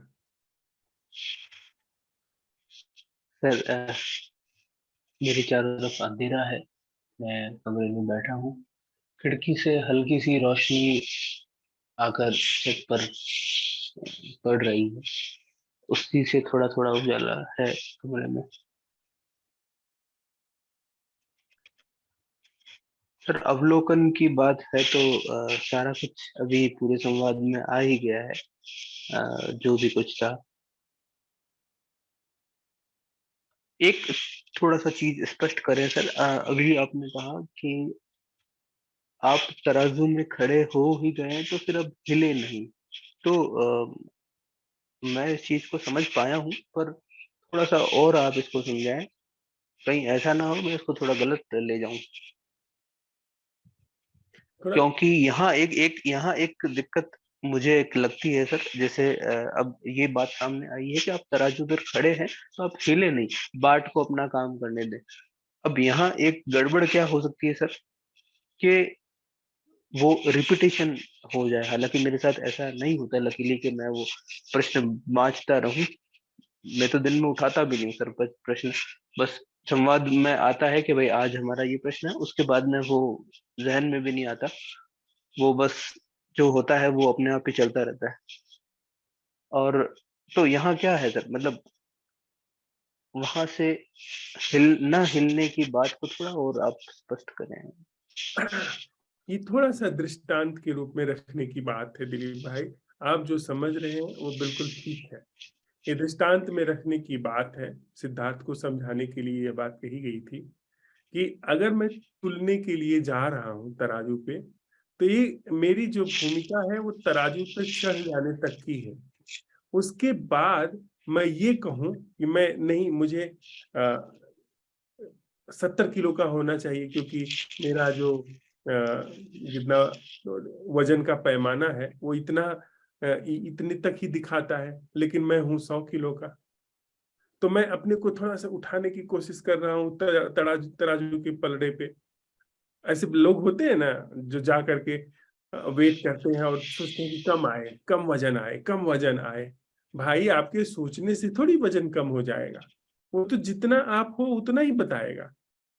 तो वो जो हमारे अंदर कोशिश चलती है कि इतना कम हो जाए या अंडर वेट हूं तो मेरा वेट ठीक हो जाए, उस मनसा से हम लोग अंदर अंदर ऐसी हरकत करते हैं जिससे कि कुछ पलट के हिल जाते हैं और वेट ऊपर नीचे हो जाता है। तो जो त्रुटिहीन निष्कर्ष आना चाहिए वो नहीं आ पाता। हमारे प्रश्न के साथ प्रश्न उठाया, फिर इसके बाद कनखी लगा करके हम देख रहे हैं अगर कि मैं से मुक्त हुआ या नहीं। सिद्धार्थ का जो प्रश्न था इन्हीं संदर्भों में था कि मुझे क्या करना है। उसका उस पर विचार करना है या उसको पूरी तरीके से छोड़ देना है या उस पर प्रतीक्षा करनी है, क्या करना है। तो कुछ भी करना तराजू के पलड़े पर चढ़ने के बाद यानी प्रश्न उठा लेने के बाद वह असंगत होगा। बस हमने स्थान दे दिया, हम प्रश्न को हमने उठा लिया, इसके बाद हमारी भूमिका खत्म। हम साक्षी भी नहीं हो सकते हैं कि प्रतीक्षा करें। फिर उसको काम करने दीजिए। सिर दिया तो फिर अब वो काम करे। क्या मैं अपनी बात रख पाया? जी हाँ सर, बिल्कुल। हाँ, वो संवाद में यही था सर कि प्रश्न उठाने के बाद में अब मैं क्या करूं। जबकि प्रश्न, मैं तो खुद प्रश्न के आलोक में हूँ, क्योंकि प्रश्न ने मुझे भी अपने दायरे में ले रखा है। तो फिर मेरे लिए कुछ करने का वहां बनता ही नहीं है। कर क्या सकता हूँ मैं? करूंगा तो फिर वो प्रश्न के साथ जस्टिफिकेशन नहीं है, वो फिर उसको मैं उसके साथ सही नहीं कर रहा हूँ ऐसा। यस। ठीक है सर, समझ में आ गई सर बात। धन्यवाद। और ये इंटेलेक्चुअली अर्पित नहीं किया है मैंने, अपने को दांव पर लगा दिया है। जी। मतलब कहीं ऐसा नहीं है कि मैं सोच करके हाँ उठा करके मन में बैठा वह जीवन क्या है जो मैं से मुक्त है। नहीं, इसका मतलब यह नहीं है कि मैंने ख्याल में सवाल उठा करके और मजे से कुछ भी सोचे जा रहा हूँ। सवाल उठाने के बाद पूरी की पूरी तरीके से मैंने इस पर इसको कुछ अपने को अर्पित कर दिया है। फिर सवाल के लिए मैं उपलब्ध हूँ। उपलब्ध होना, सवाल उठाना और सवाल के लिए अपने को पूरी तरीके से उपलब्ध करा देना। कभी कभी ऐसा भी होता है कि हमने सवाल उठाया पर खुद को उपलब्ध नहीं कराया। अगर खुद को उपलब्ध नहीं कराया है हमने तो सवाल फिर इंटेलेक्चुअल है। पूरी तरीके से खुद को सवाल के लिए उपलब्ध कराना और अपनी भूमिका से बिल्कुल कुछ न करना, अपनी भूमिका को पूरी तरीके से समाप्त कर देना, ये है। जी सर, क्योंकि अगर मैं प्रश्न उठाकर देखूंगा कि अब क्या हो रहा है, तो फिर वो मैं साक्षी या किसी देखने वाले के रूप में वहां बैठा हूँ, तो वो फिर अन्वेषण नहीं होगा, वो फिर विचारों में ही चलेगा जो हो रहा है। जी जी। ठीक है सर, धन्यवाद। धन्यवाद दिलीप भाई। गौरी। प्रणाम। प्रणाम। अभी तो हम बैठे हुए हैं, पूरा बंद है और वो पटाखा जल रहा है ना बाहर। तो हम रूम में, हमको उतना पसंद नहीं पटाखा वगैरह जलाना। हमको कोई कुछ मिला ही नहीं, तो हम क्या बताएं। मिला होता तो हम भेजते नहीं व्हाट्सएप पे। हमने बहुत खोजा, ठीक है। जब भी ऐसा मतलब लगा हमको हमारे भीतर कुछ चल रहा है, जैसे किसी को सुन के या कोई प्रतिक्रिया चल रही, तो हमने बहुत जानने की कोशिश की कहाँ से जा रहा है, उसको चीरते हुए भीतर। फिर देखते देखते वो ना गायब ही हो जाते थे। हाँ, तो यही तो शुभ है, यही तो अच्छा है ना गौरी। यही तो हम कर रहे हैं। जो अब तक हमारे भीतर ख्याल बना रहा, ये सारी चीजें वास्तविक हैं। हमारे अन्वेषण करने से, पता लगाने से ये सारी चीजें झूठ, इनका पता चलता चला जा रहा है। अभी तक हम किसी से बैर करते थे, किसी से घृणा करने लगे, ईर्ष्या करने लगे, तो ऐसा लगता था कि वही जिंदगी है। अब ये पता लगने लगा ना कि ये जिंदगी नहीं है, ये सब तो देखने मात्र से गायब हो जा रहा है, तो इसका मतलब जिंदगी कुछ और है। हम्म। अगर यह देखने से कि भीतर जिस धरातल पर यह सब घट रहा है वह क्या है, और धरातल गायब हो जा रहा है, आकाश ही गायब भीतर का हो जा रहा है, इसका मतलब है कि वहां पर जो घट रहा जीवन था वो झूठ था। हमने उसमें जबरदस्ती इतना सब अपना नियोजन किया हुआ था, जीवन का इतना ज्यादा नियोजन था, दांव पर लगा था जीवन। असल में वहां कुछ नहीं है। वहां से जब मुक्ति है तो फिर तो जीवन की ऊर्जा जो है वो उस धारा में बहनी शुरू हो जाएगी ना, जो असल है। तो फिर तुमको कैसे हम्म। दुखी कर सकता है, कर पाए? नहीं, शाम तक ना हम सोच रहे थे कि अरे आज तो हमको कुछ पता ही नहीं चला, कहीं ऐसा तो नहीं कि सुबह हमने सोच लिया कि प्रश्न हार्ड है इसलिए हमको ऐसा हो नहीं रहा। तो फिर जब आप वो स्टोरी सुना रहे थे ना, तो उस समय भी यही भीतर चल रहा था। तो मैं सोचा अरे ये हम क्यों सोच रहे हैं, मतलब कि हमको कोई अन्वेषण देना है। उन्होंने तो कहा तो है कि कुछ ना भी हो तो भी कोई बात नहीं। तो फिर ये जब चल ही रहा था ना, तो हम फिर से जब उसको देखने लगे ना, तो फिर वो देखते देखते ना फिर वो गायब हो गया। यही बात है गौरी, हम सिर्फ देख रहे हैं, और जो गायब हो जा रहा है फिर गायब हो जाए।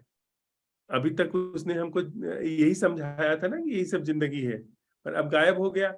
तो गायब होने से इसका मतलब कि अब उससे मुक्ति हो गई जीवन की।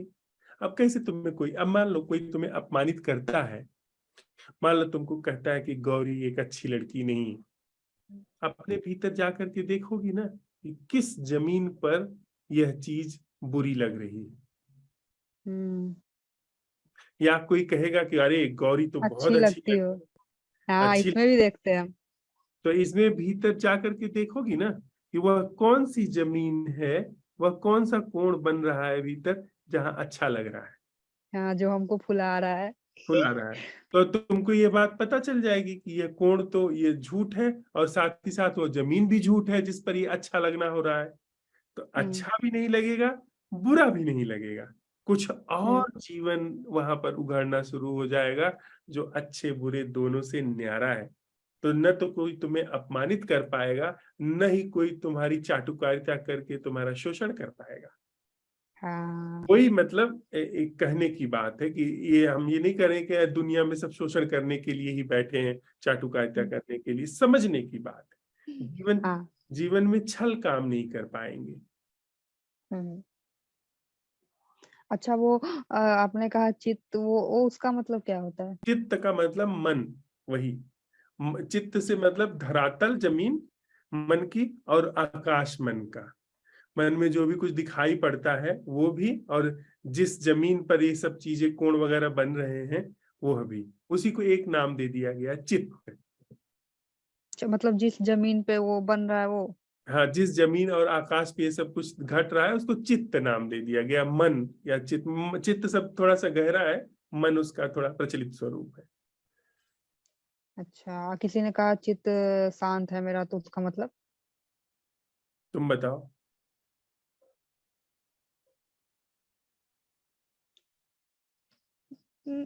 चित्त शांत है। नहीं, हम फंस गए इसमें। जब चित्त ही जो झूठ है ही नहीं तो फिर तो चित्त शांत नहीं होता, चित्त उद्विग्न नहीं होता। अगर सम्यक रूप से इसका अवलोकन किया जाए तो चित्त पाया नहीं जाता। आप हाँ समझिए मैडम, हम लोग जो इस धरती पर इंसान ने पराग कमाया है, उसको अस्तित्व ने ऐसे ही हमारे हाथ में परोस दिया है। यह जो चित्त की बात कर रहे हैं ना, ये बड़े बड़े ऋषि मुनियों का विषय रहा है कि चित्ताकाश से मुक्त होना क्या है। और देखो हम लोग कैसे ही बहुत आसानी से बातचीत कर पा रहे हैं। हम लोगों को जो अवसर मिला है उसकी महिमा का गान नहीं हो सकता है। जैसे जैसे जीवन में यह सब चीजें मुखरित होकर के खिल करके आएंगी, तैसे तैसे समझ में आएगा, तैसे तैसे ये सब।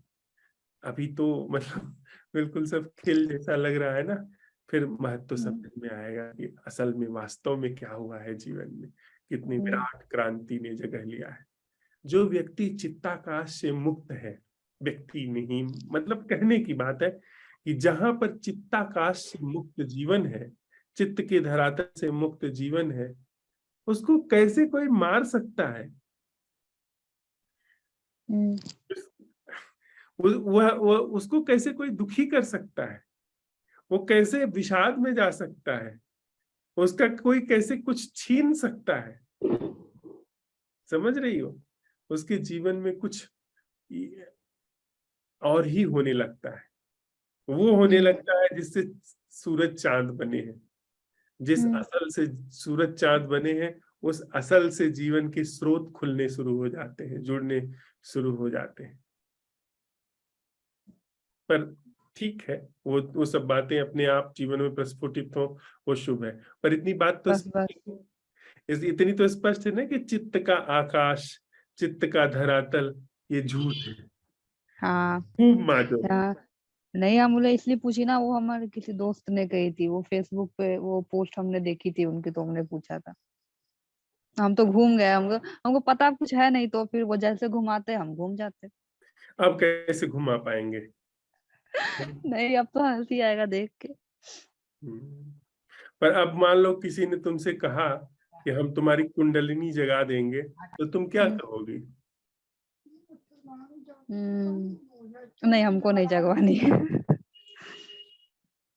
हाँ वो तो हमारे पिताजी भी उतना बताते रहते हैं, क्या क्या न जाने, उन्हें ध्यान वगैरह, वो उनको भी बहुत चीजें उनके बारे में पता है। हम एक कान से सुन के दूसरे कान से निकाल देते हैं, हम नहीं होता है हमसे तो फिर। हाँ, पर क्या तुम ये नहीं कहना चाहोगी उनको कि ये कुंडलिनी जगने से क्या होगा? तो वो कहेंगे कि कुंडलिनी जगने से शक्ति मिल जाएगी। तो किसको शक्ति मिल जाएगी? तो खुशी मिलेगी। तो किस धरातल पर खुशी मिलेगी? वह कौन सी जमीन है जिस पर खुशी मिलेगी? पूछोगी नहीं उनसे?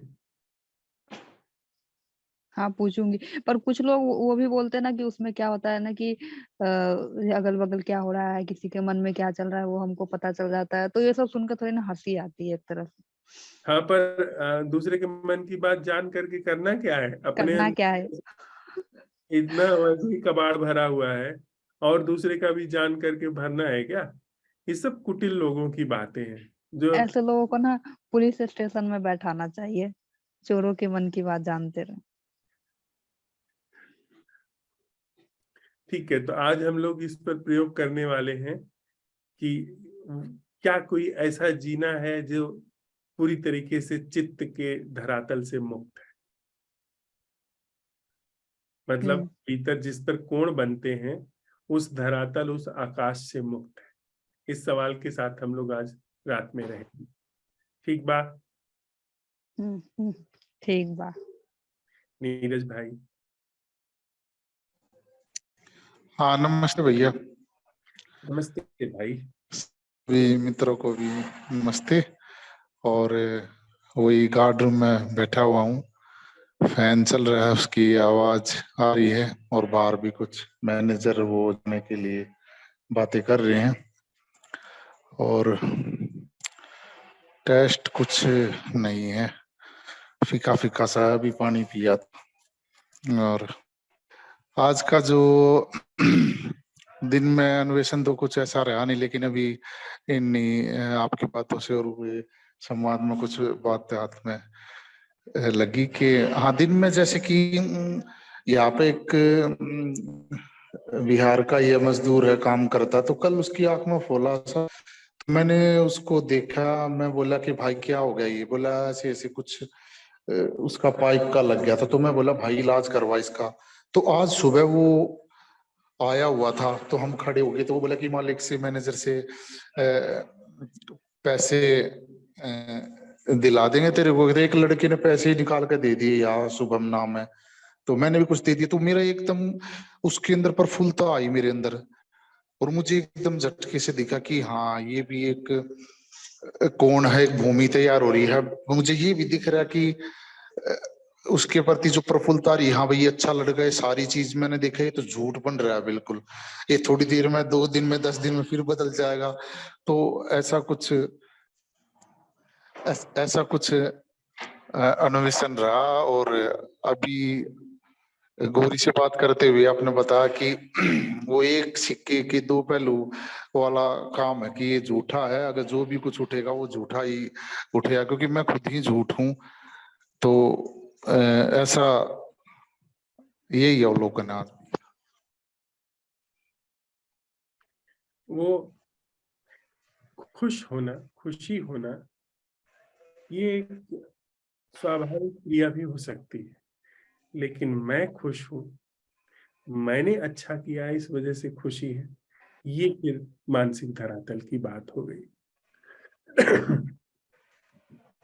जब आप चलते हैं तो ये जीवन का स्वभाव है, जीवन एक दूसरे से जुड़ा हुआ है, जिसको हम अलग अलग तोड़ करके देखते हैं, अंदर से वो बिल्कुल टूटा हुआ नहीं है।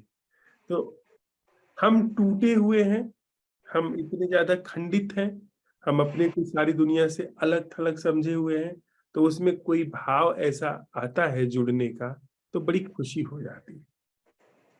जबकि एक छोटा सा भाव अगर किसी से जुड़ने का, ये जुड़ने का भाव है ना, कि उसके साथ आपने उसका दर्द महसूस किया, और उसके साथ आपने रहते हुए सहानुभूति में वह जो भी कर सकते थे वह किया, उसको सुझाव ही दिया पर कुछ किया, तो उस करने से एक अंदर से जुड़ाव का एहसास हुआ। अब सोचो, हम टूटे हुए हैं, एक छोटा सा जुड़ाव का एहसास इतनी खुशी लाता है, और हम अगर सारे जो तोड़ हैं, सारे जो खंड हैं, उसको विसर्जित कर दें, तो जीवन का स्वभाव ही है खुश रहना, उसका स्वभाव ही आनंद है, आनंद स्वरूप है जीवन।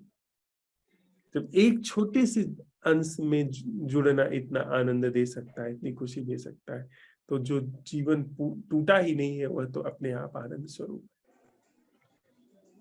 जी भैया, और आज क्या नाम है, ग्रुप में जो संवाद चल रहा था, तो संजय जी ने जो लास्ट में रिप्लाई किया, तो मैं हफ्ते से सोच रहा था कि यार जड़ सा हो रहा हूँ, रोया भी नहीं हूँ काफी दिन से। 1 हफ्ते पहले ऐसे विचार चल रहा था, तो पता नहीं संजय जी का रिप्लाई और कुछ देख कर मैं आंसू आ गए, तो रोया भी काफी देर, हल्का हुआ। अच्छा, और फिर थोड़ी देर बाद संजय जी का खुद मैसेज आ गया, वो बोले कि मैंने ग्रुप छोड़ दिया है।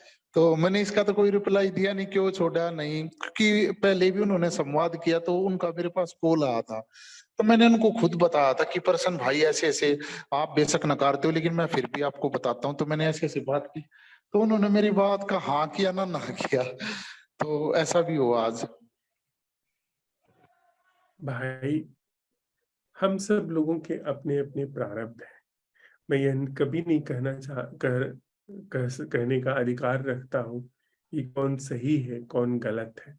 हम एक प्रयोग कर रहे हैं, उस प्रयोग में ऐसा पाया जा रहा है। हमने असंभव प्रश्न उठाने की कीमिया सीखी है, हमारे जीवन से सारा जो झूठ का प्रसार है वो विसर्जित होता चला जा रहा है। दूसरे व्यक्ति को, कोई भी हो, उसको अगर बात नहीं समझ में आती है, उसकी मौज। वो हमको यह साबित नहीं करना है कि वो गलत जा रहा है, हो सकता है कि वह शुभता की ही ओर जा रहा हो, हो जाए, उसके लिए मंगल कामना, शुभ कामना। हाँ, हमारे साथ है तो जिस तरह से, जिस ढंग से हमारे जीवन में यह एक किरण आई है, या इस तरीके से दुख का विसर्जन हुआ है, उसे हम साझा कर सकते हैं। अगर कोई साथ में चलने के लिए तैयार है तो ठीक है, नहीं तो उसकी मर्जी। जी भैया, धन्यवाद। धन्यवाद नीरज। प्रमिला जी। जी नमस्कार। नमस्कार।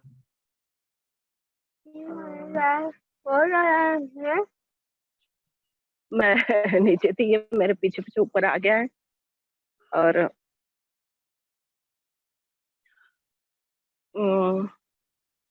बाबा, मैं ये कह रही थी कि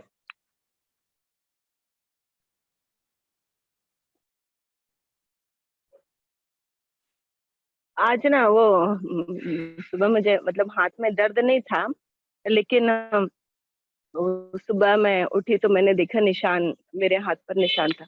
तो मुझे लगा कि ना वो इंक लग गई है। और मैं वो वही सोचती रही। फिर बाद में जब मैंने गौर से देखा तो वो इंक नहीं थी, वो जो मुझे वो रगड़ खाते हुए जो इंजेक्शन बाहर निकला था ना, सुई, तो उसका उसके कारण वो हरा नीला लाल पड़ गया था। तो और जैसे ही मुझे पता चला कि ये तो इंजेक्शन की चोट का निशान है, वैसे मुझे खुद के ऊपर दया आने लगी कि अरे मुझे इतना लग गया, इतना सारा निशान हो गया, ऐसा वैसा। तो और मुझे ये बोलना है कि पूछना है कि मुझे ऐसा लगता है कि मैं दोहरा जीवन जी रही हूँ बहुत ज्यादा। और ये ख्याल मुझे अभी यहाँ ऊपर आके आया। मैं छत पे नहीं आती कभी, बहुत बहुत ही कम आती हूँ।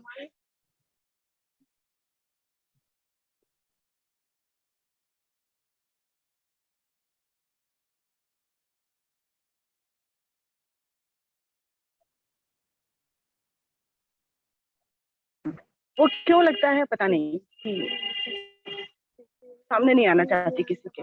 एक भीड़ के सामने जाती हूँ और बोलती भी हूँ। तो ये पता नहीं कैसा दोहरा सा जीवन है मेरा कि मुझे खुद ही नहीं समझ में आता कि मैं एक तो मैं छिप के रहना चाहती हूँ, लोगों के सामने नहीं आती, घर से बाहर ज्यादा निकलती नहीं हूँ, छत पे भी नहीं आती हूँ कि छत पे घूमूंगी, टहलना चाहूँ तो भी नहीं टहलती हूँ, या आती नहीं हूँ कि मैं घूमूंगी या देख तो मुझे कोई देखेगा। दूसरी तरफ मैं बाहर लोगों के सामने बोलने का ही मेरा काम है, तो मुझे वहाँ भीड़ के सामने जाती हूँ और वहां बोलती भी। कुछ समझ में नहीं आता। हाँ, और एक चीज और कि जैसे कहीं की बात थी, मैं कहीं जा रही थी और मुझे बहुत घबराहट सी, गर्मी सी लग रही थी।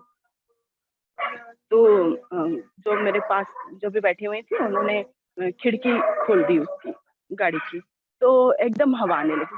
मुझे ऐसा लगा कि ये बात मुझे भी तो आ सकती थी कि मैं इसको अगर खोल लूंगी तो मुझे मतलब मुझे ठीक लगेगा। पता नहीं कैसा कुछ ऐसे ही कुछ अजीब सा लगता है बस। आज हम लोग इसी पे अन्वेषण करने जा रहे हैं प्रमिला जी, कि यह सब कुछ जितने कोण बनते हैं, अच्छे के या समझ के, ना समझी के, किस धरातल पर बनते हैं, और क्या इस धरातल से मुक्त होकर के जीना संभव है। वह जीना क्या है जो इस धरातल से मुक्त है। धन्यवाद प्रमिला जी। रंजीता जी। मैं अभी रास्ते में हूँ ना, तो अभी कुछ बोल नहीं पाऊंगी, शायद सुबह बोलूं। बहुत अच्छा, धन्यवाद। तरुण भाई। प्रणाम सर, सभी को प्रणाम। प्रणाम सर। मैं अपने कमरे में हूँ और अभी 2-3 दिन से कोई बारिश हुई नहीं, तो 2 दिन हो गए। तो अब जो पहले जो ठंडक सी रहती थी वो थोड़ी कम हो गई है।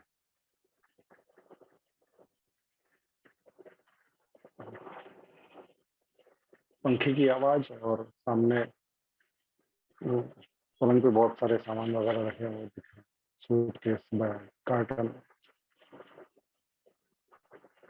जुबान पे अभी थोड़ी देर पहले खाना खाया था तो उसका एग्जैक्ट टेस्ट नहीं, पर वो एक थोड़ा फीकापन सा जो बच जाता है लास्ट में, वैसा कुछ टेस्ट है।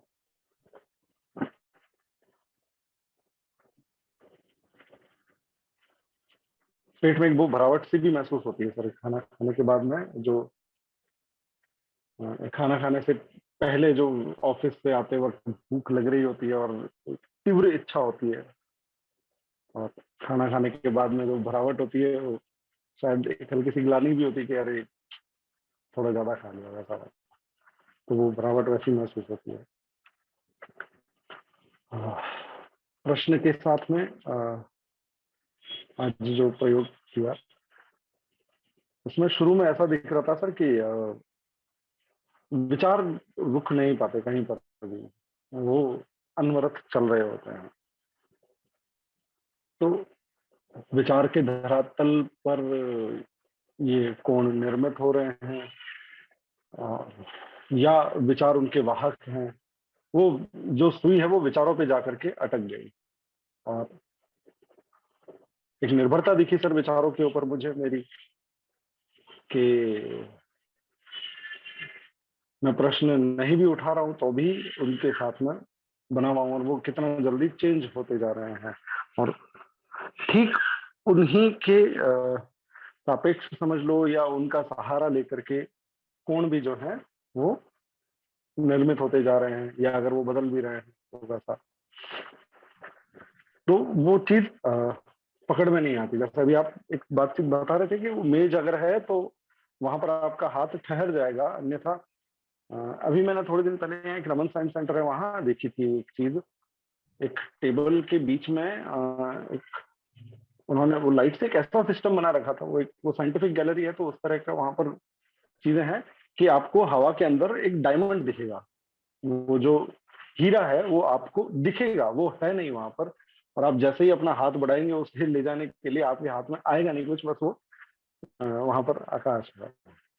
तो वो उस तरह का एक चीज नजर आती है कि अब उनको पकड़ने जाते हो तो फिर विफलता है आपको एग्जैक्टली कहीं पर आप श्योर होकर के नहीं कह पाओगे कि हाँ ये धरातल है और मैं इसको यहाँ पर मुझे ये दिख गया और मैं इसको पकड़ना। क्यों? क्योंकि वो दौड़े जा रहे हैं या चेंज होते जा रहे हैं। फिर हाँ, मेरा बनना उन विचारों से हो रहा है और मैं जैसा हूँ मुझे उस तरह से विचार आ रहे हैं। तो ये एक भी वो लूप जो होता है वो इंटरकनेक्टेड लूप, ये भी इस तरह से भी दिखता है सर। तो थोड़ा सा इसमें अगर आप स्पष्ट कुछ बता पाएं, क्योंकि विचार पर आकर के मतलब ख्याल मतलब ये जो अवलोकन है वो फिर नॉट एग्जैक्टली, पर हाँ वैसा ही समझा सर कि दिशा जो है वो पकड़ नहीं पाता वहां पर। विचार किस धरातल पर आ रहे हैं? जब आप ये अन्वेषण करने के लिए भीतर सवाल उठा रहे हैं, मेरे भीतर जितने भी विचार आ रहे हैं उनकी जमीन क्या है? सर मुझे ये दिखता है कि विचारों की भी एक निर्भरता है। वो निर्भरता जो है वो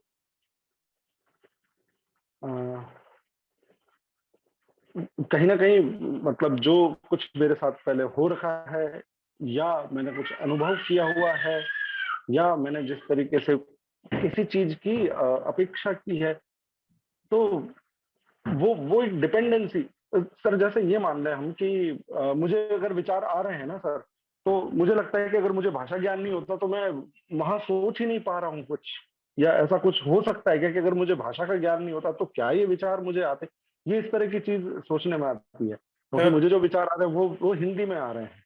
नहीं तो ये बात समझ लेनी जैसी है कि जी विचार जो हमको आ रहे हैं वो हिंदी में आ रहे हैं, लेकिन ये जो हिंदी में विचार आ रहे हैं ये एक ऊपर की तल है, ये ऊपर की सतह है। गहरी सतह, अगर आप पढ़े लिखे नहीं होते तो आपको छवियां आती, इमेजेस चलती, जी जी उस जी जी हाँ, आप आवाज से पहचानते, आप दृश्य, अनंत दृश्य आपके मस्तिष्क में संकलित रहते, उनसे आप टैली करके चीजों को करते, और अंदर वो चलता भी है। जो गहरी परत है उसमें छवियां चलती हैं, ऊपर की जो परत है उस पर शब्द चलते हैं, पर गहरी जो परत है उसमें छवियां चलती हैं। जो आप कह रहे हैं कि विचारों ने हमको निर्मित किया है धरातल, और उसी धरातल पर उस तरह के नहीं विचार आ रहे हैं। बिल्कुल सर। तो जब हम ये सवाल उठाते हैं कि वह जमीन क्या है जिस पर एक विचार का कोण बन रहा है, इस तरह से देखने का, तो आप समझ रहे हैं कि विचार का वह धरातल जिस पर यह कोण बन रहा है, जिस तरीके से वह धरातल बना हुआ है, वह भी अवलोकन के दायरे में आ गया, और जो कोण बन रहा है वह भी अवलोकन के दायरे में आ गया।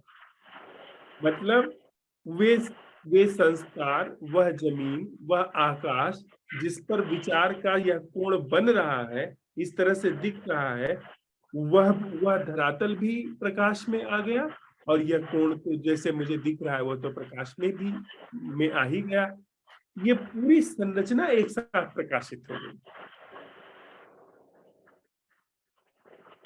हो सकता है सर ऐसा, क्योंकि मतलब इस बात की तरफ खुद को मैंने ही उद्यत नहीं किया कि हाँ मैं वहां जा करके देखूं। हाँ, इस बात को थोड़ा देखिए तरुण भाई, कि ठीक है किस सर। जमीन पर, जैसे मुझे किसी को देखते ही ये तय करना होता है कि वो हिंदू है या मुसलमान। अक्सर ऐसा होता है कि मुझे ये तय करना होता है कि वो हिंदू है या मुसलमान, वो मेरी जाति का है या दूसरी जाति का है, वो अपनी आर्थिक हैसियत का है, कैसे सामाजिक बैकग्राउंड का है, वो सब मुझे तय करना होता है। वो सब कुछ मेरे आज लिस्ट में रहता है, चेक लिस्ट में रहता है कि किसी व्यक्ति से मिलते ही कौन कौन सी चीजें चेक करनी है मुझे, वो सब सूची बनी रहती है। सूची बनी हुई है, वह किस आधार पे वह सूची बनी हुई है, किस जमीन से निकल करके वह सूची आ रही है। तो वह जो जमीन है वह मेरे संस्कारों की जमीन है, और उस जमीन के आसपास जो आकाश निर्मित हुआ है वो मेरे संस्कारों से निर्मित हुआ है, और उसी से मुझे वह दिखाई पड़ता है कि हाँ, पहले किसी को चेक करिए उसका धर्म क्या है, उसकी जाति क्या है, उसकी आर्थिक हैसियत क्या है। तो मैं घुमा फिरा करके इन सारी चीजों को चेक कर लेता हूँ किसी भी व्यक्ति से मिलके ही। तो जब मैं ये सवाल उठाता हूँ कि वह धरातल क्या है जिस पर ये सारे कोण बनते हैं, जाति चेक करना, धर्म चेक करना, तो वह धरातल भी, यानी गहरे में वो सारे संस्कार भी अटेंडिंग में आ गए अपने आप, और ये सारे कोण भी अटेंडिंग में आ गए, और साथ ही साथ उस हिस्से का भी अनावरण होने लगा, वो हिस्सा भी उभरने लगा जो कि बिल्कुल भी असंस्कार, इसे अभी संस्कारित नहीं किया गया है। क्या मैं अपनी बात कह पा रहा हूँ? जी जी सर। तो जब हम ये सवाल उठाते हैं कि इस पूरे धरातल से जिस पर सारे कोण बन रहे हैं, तो मैं अपने सारे संस्कार को एक मुश्त सरका रहा हूं, उनका उनका अतिक्रमण कर रहा हूं, उनको एक तरफ सरका करके उसको अवसर दे रहा हूं जो संस्कार मुक्त है, संस्कार शून्य है। तो आज इस पर थोड़ा सा हम लोग प्रयोग करते हैं कि क्या इस पूरे आंतरिक धरातल पर जो भी कुछ बन रहा है, उससे मुक्त जीना क्या है। जी सर, ये अभी जो आपकी बात आई तो मुझे कुछ ऐसा दिखा कि सर मुझे उदाहरण जैसा आपने दिया वो उदाहरण से थोड़ा इजी लगता है चीजों को पकड़ना। जी तो अगर मुझे डिसाइड करना होगा कि मेरे सामने अगर व्यक्ति आया है, मुझे तय करना है कि उसका धर्म क्या है या उसका पेशा क्या है या किस कैटेगरी से वो बिलोंग कर रहा है, तो वो जो कोण निर्मित हो रहा है सर, कहीं वो विचार जो आ रहा है वो ठीक दिखती सी बात है सर, वो संस्कार से है और वो इतना जल्दी बन करके आ रहा है,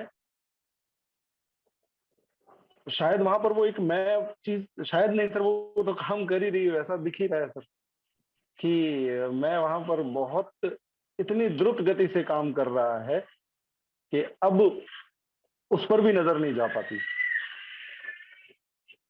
एग्जैक्टली। पर ये सवाल जब हम उठाते हैं तो ये पूरी संरचना एक तरफ और दूसरी तरफ उस तरफ नजर भिदनी शुरू हो जाती है। नजर जो है वो धंसनी शुरू हो जाती है उस क्षेत्र में जो क्षेत्र अभी असंस्कारित है, जो बिना, जिसमें कोई धरती और आकाश मन का नहीं है, उस क्षेत्र में भी नजर भिदनी शुरू हो जाती है।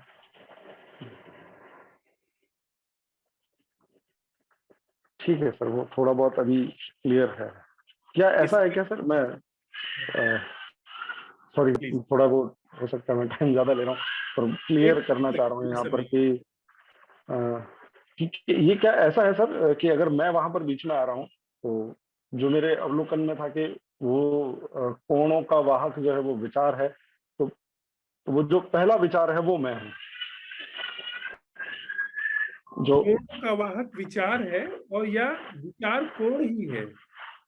अगर देखने में जो विचार काम कर रहा है वो विचार कोण का काम कर रहा है। उस क्षण में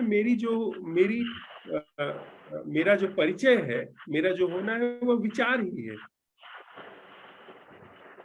जैसे मैं आपको देखते ही इस क्षण में आपकी जाति के बारे में अनुसंधान कर रहा हूं, तो मैं इस समय वह जाति का विचार ही हूं, क्योंकि वह कोण जो है वही मेरा परिचय है। इस समय मेरी वास्तविकता वही विचार, वही जाति के अन्वेषण का कोण मैं इस समय वही हूँ। और यह जो जाति के अन्वेषण का कोण बना हुआ है, ये मेरे बनावट, मेरी जो पहले की सूचनाएं हैं, संस्कार है, लिखावन है, उसके आधार पर वह जो धरातल बना है उस पर ये कोण बना है जिसका अन्वेषण मैं कर रहा हूँ। बिल्कुल। तो जब मैं ये सवाल उठाता हूं कि बिना कोण के और जिस धरातल पर यह सारा कोण बन रहा है उससे मुक्त जीना क्या है, तो इसका मतलब मैं अपने सारे संस्कारों की संरचना पर एक मुश्त सवाल उठा रहा हूँ और संस्कारों से मुक्त जीवन का अन्वेषण कर रहा हूँ। इस पर आज अनुसंधान करते हैं तरुण भाई, फिर सुबह जो भी अवलोकन आता है उसको सामने करते। बिल्कुल सर, धन्यवाद। उर्मिल जी।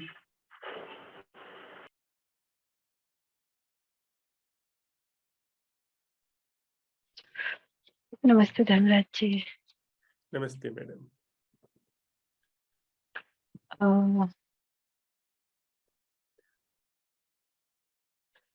मैं थोड़ा भावुक हूँ, बीच में हो जाऊं तो आई एम सॉरी।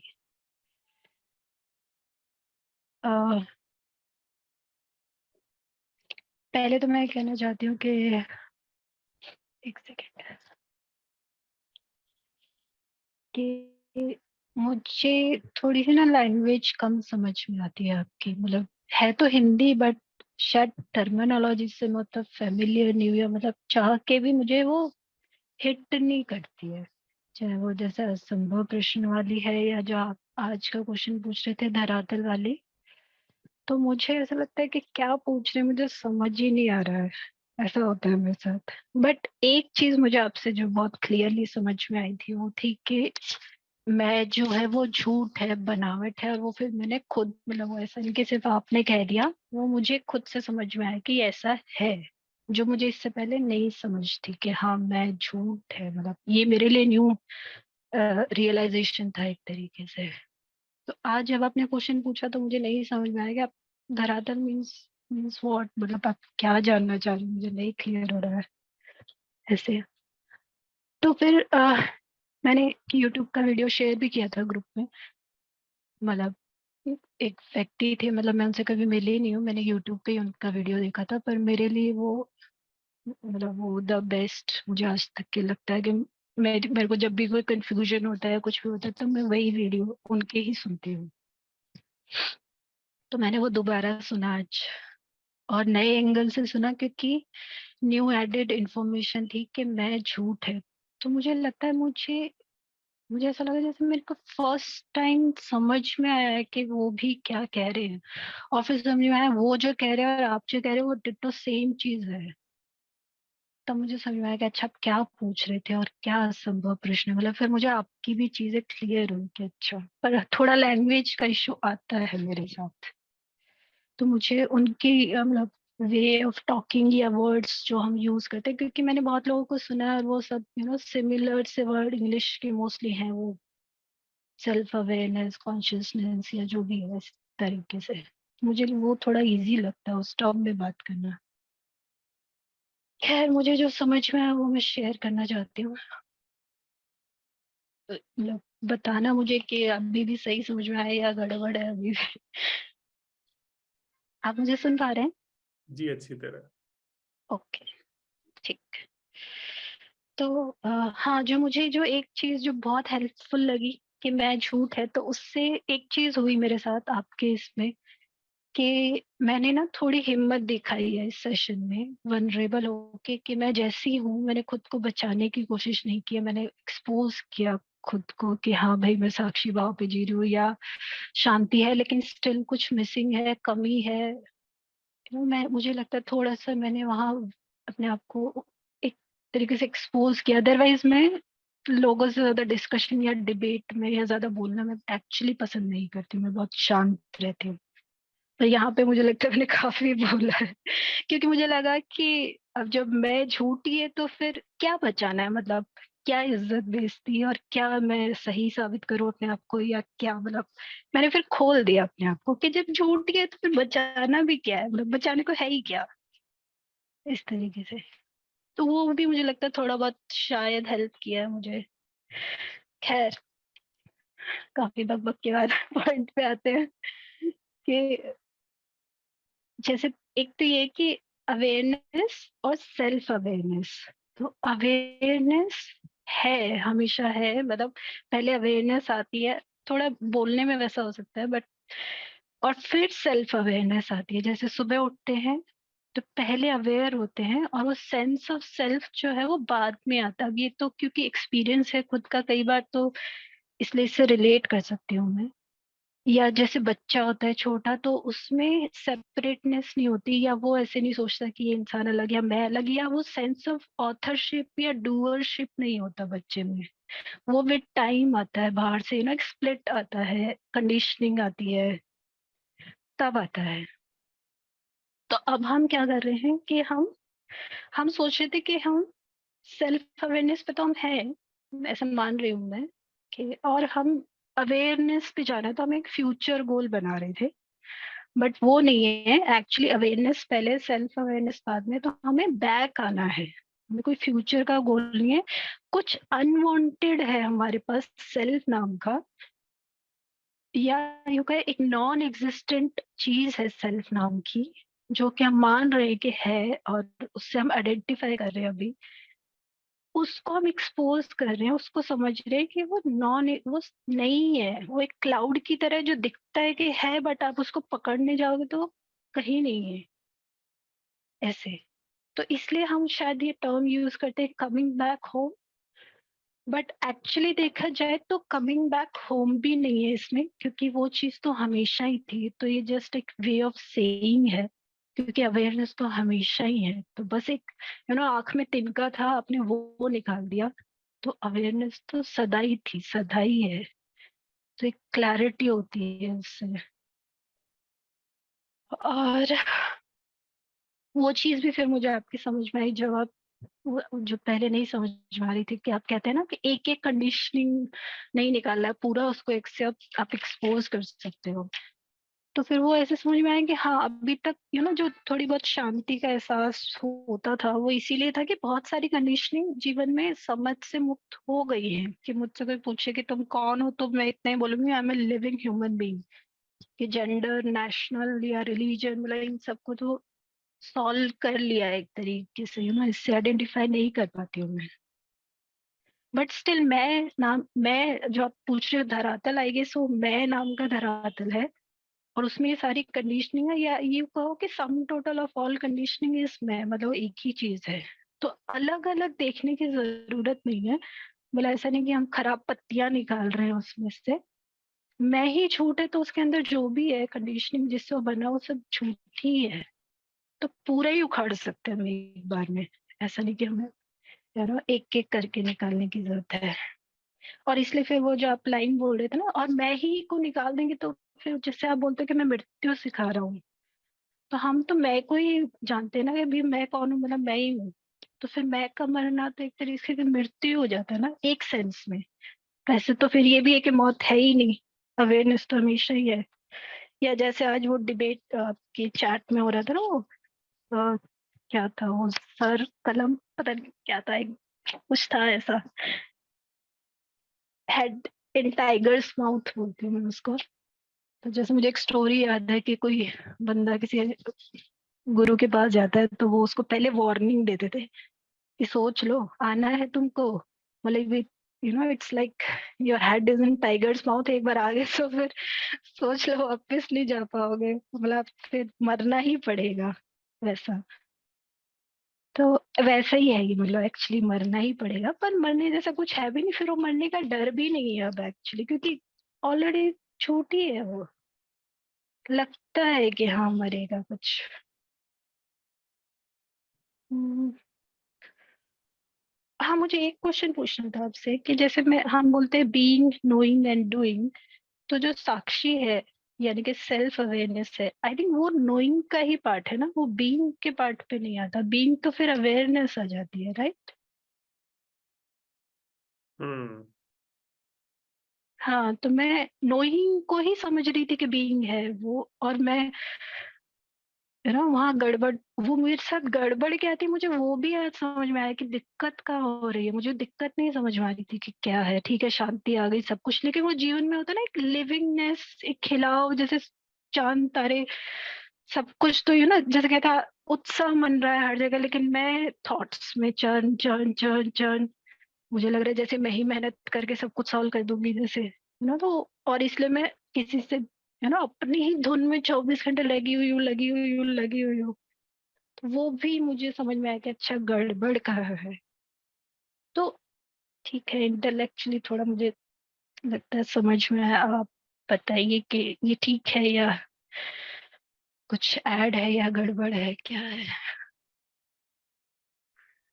मैं सीधे आपसे पूछना चाहता हूँ मैडम, जी आप जिंदा क्यों हैं? क्योंकि बहुत स्पष्टता से सारी चीजें आपने रखी हैं जी कि मृत्यु क्या है और मैं की ही मृत्यु होती है। वह हम्म, क्या है जो आपको रोके हुए है मरने से? अब तो नहीं लग रहा मुझे कुछ रोके हुए है। पहले डर था, सर्वाइवल होता है ना, मैं और डर एक ही है। वो जो मृत्यु का डर है वो मैं इज वन थिंग। तो तो हम अब क्योंकि उसी को जानते हैं तो उसको जाने का वो एक डर होता है। पहले था, पर अब क्यों है रुका हुआ मामला? अब क्यों है रुका हुआ, पता नहीं। मतलब ऐसा ऐसा फील तो नहीं हो रहा मुझे कि है, बट हो इसका सकता है। इसका पता लगाइए कि आप अभी क्यों बची हुई है। ओके। वह क्या है जो आपको रोके हुए है? कहीं ऐसे ही देखिएगा, चेक करिएगा, कहीं इस पूरे मामले की समझ ही तो नहीं है जो आपको रोके हुए है। हो सकता है ये पॉइंट है, या अभी भी नोइंग पे चल रही चीजें। क्योंकि हम जिस बिंदु पर संवाद कर रहे हैं उसमें हम्म, यह बिंदु भी है जो आज अन्वेषण का बिंदु भी होने वाला है कि वह कौन सी जमीन है। धरातल का मतलब होता है जमीन, कि हम्म, अगर मेरे अंदर कोई एंगल बन रहा है तो उसकी कोई जमीन होगी ना जिस पर वो एंगल हम्म, बनेगा। और वो एंगल सम कहीं पे जा करके वो एंगल अपीयर होगा। तो जो जिस जगह पर अपीयर हो रहा है वो एंगल, वो एक उसका आसमान है, स्काई है। तो वही किस जमीन किस जमीन पर यह एंगल बन रहा है, आपको देखते ही मेरे अंदर एक एंगल बन रहा है। तो मैं उसका परीक्षण करना चाहता हूं कि वह कौन सी जमीन है जिस पर एंगल बन रहा है, कौन सा वह आकाश है जिस पर यह एंगल का जो शार्प सिरा है वो अपीयर हो रहा है। ये दिमाग का ही है ना, समझ का, नोइंग का, नहीं, देखिए, सारा। Just okay. See, observe inside. What is hmm, that sky? What is that ground where this angle is taking place?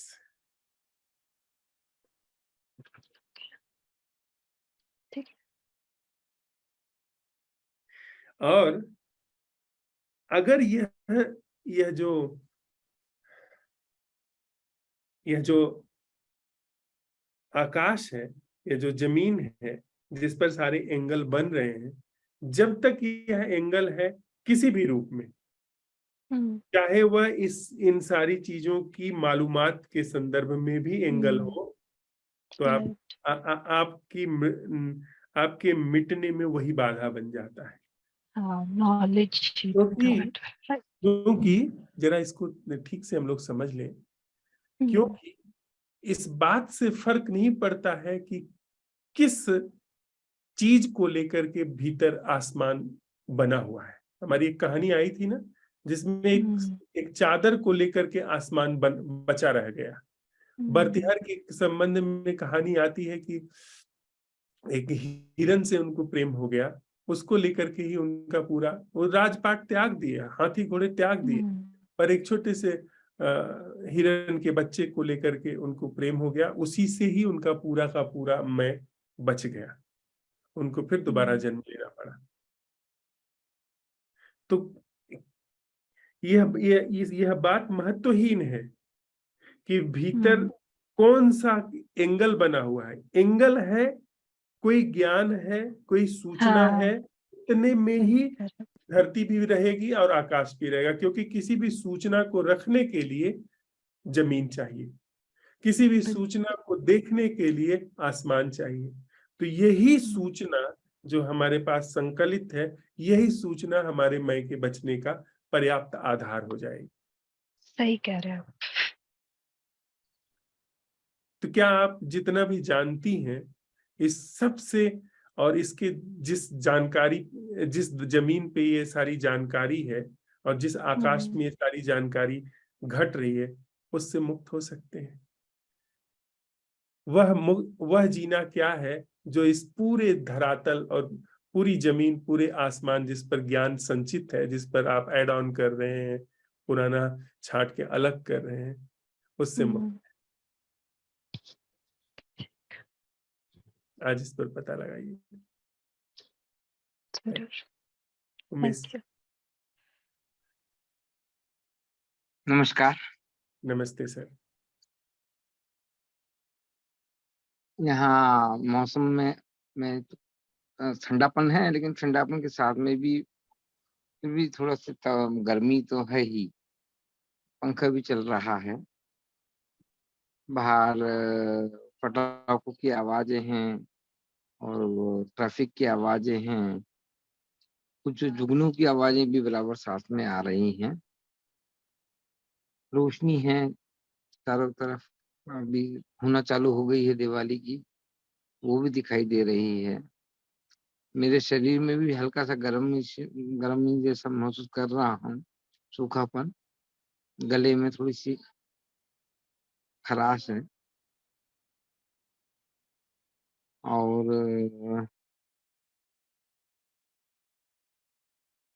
विषय जो हमारा है उसमें जब मैं गया तो पहले नजर में तो ये आया कि जो भी कौन है उनका जो धरातल है वो विचार, संस्कार, स्मृति, सोच, समझ, बुद्धि, ज्ञान ये है। लेकिन जब इस पे भी कॉमन में गया और गहरे में गया तो पता लग रहा था कि ये मन के धरातल पर हो रहा है। वो मन मतलब मन के धरातल जो आज अभी जो इसी सत्र में ही चर्चा में जो आपने लिया चित्ताकाश का, तो ये समझ जैसे ही वो चित्ताकाश पे आता है तो ये सभी चीजें टोटलिटी के साथ में एक साथ खत्म हो जाती नजर आई अभी इसी में जो सत्र के दौरान ही, कि वो सभी चीजें एक साथ ही मतलब चित्ताकाश पर ही जैसे ही नजर जाती चित्ताकाश पर, तो फिर ना वहां पर कुछ भी नहीं बचता है फिर। और स्वाहा कर दीजिए सब। हाँ जी बिल्कुल। ये सारा जो नजर आ रहा है हाँ हाँ भीतर पकड़िए और स्वाहा हो जाइए। भीतर इस प्रश्न को उठाइए कि वह जीना क्या है जो इस पूरे धरातल पूरे आकाश से मुक्त है, और बिना कुछ बचाए, बिना कुछ संकोच किए, बिना बिना किसी भी तरह की ममता किए, निर्ममता से सब आहुत कर दीजिए। निश्चित निश्चित। इसी प्रश्न के साथ आज रहते हैं उमेश जी। धन्यवाद। थोड़ी देर के लिए इसी प्रश्न के साथ में बैठते हैं कि इस धरातल या यह जमीन या आसमान जिस पर जीवन के सारे कोण बन रहे हैं, सारे कोण मिलकर के यह जो मैं का कोण बनाए रखे हुए हैं, इस धरातल से मुक्त होकर के जीना क्या है। इस मैं के धरातल जिस पर यह मैं का धरातल दिखाई पड़ता है, और जिस धरातल पर यह मैं दिखाई पड़ता है, जिस आकाश में यह मैं विचरण करता है, उस आकाश से हमारा मैं विचरण करता है ना दिन भर एक आकाश में। यह हो जाऊं, वह हो जाऊं, वहां पहुंच जाऊं, ऐसा हो जाए, वह अच्छा है, वह बुरा है, हम विचरण कर रहे हैं। तो जिस आकाश में यह सब सोचते हुए हम विचरण कर रहे हैं, उस आकाश से मुक्त जीना क्या है। तो एक तरफ वह पूरा आकाश दिखाई पड़ता है और दूसरी तरफ वह अन्वेषण शुरू हो जाता है जो इस पूरे आकाश का भंजन कर दे। इसी प्रश्न के साथ थोड़ी देर बैठते हैं और हमें सुरोमिता जी कोई गीत सुना दे।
जी।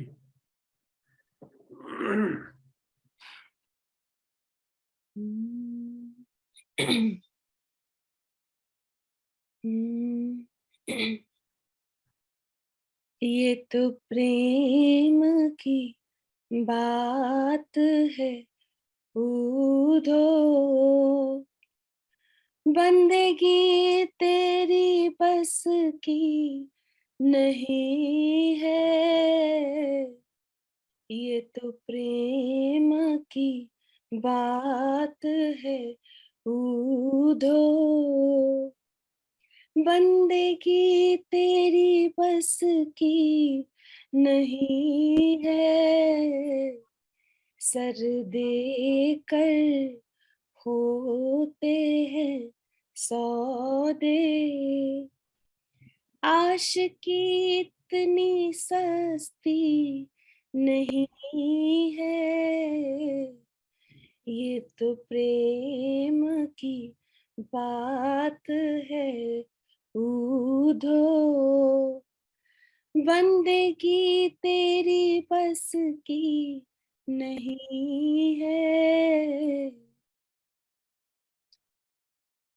प्रेम वालों ने कब वक्त पूछा, प्रेम वालों ने कब वक्त पूछा, किसकी पूजा हो तुम करते आए।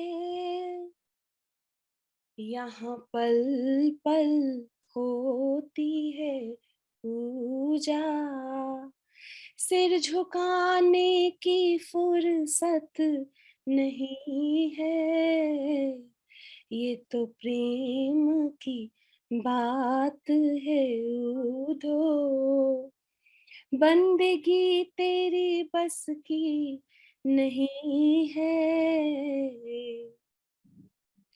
जो असल में है मस्ती में डूबे, जो असल में है मस्ती में डूबे, उन्हें परवाह क्या जिंदगी के।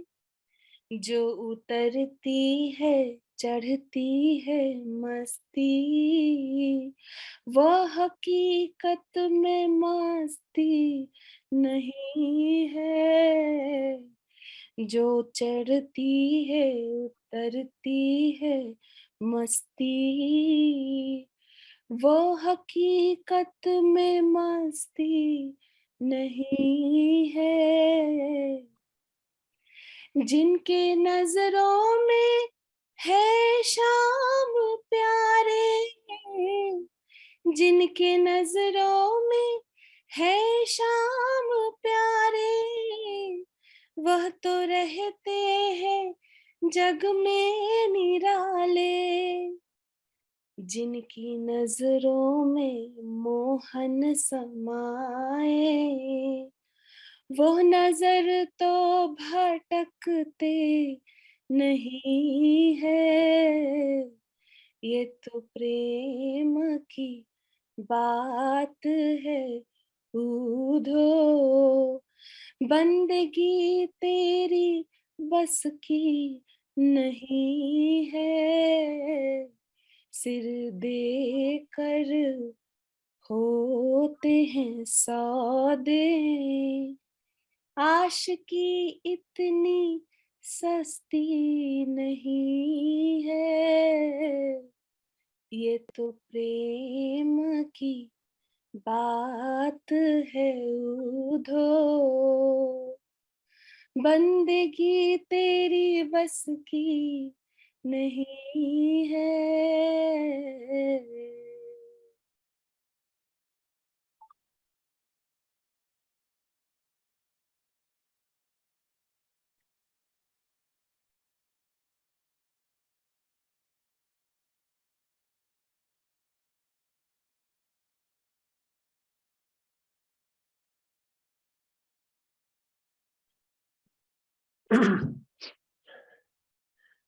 हमारे जीवन के सारे कोण, हम खुद जिस आकाश पर निर्मित हो रहे हैं, जिस जमीन पर निर्मित हो रहे हैं, उससे मुक्त जीवन क्या है? चित्ताकाश से मुक्त जीना क्या है? चित्ताकाश से मुक्त जीना क्या है?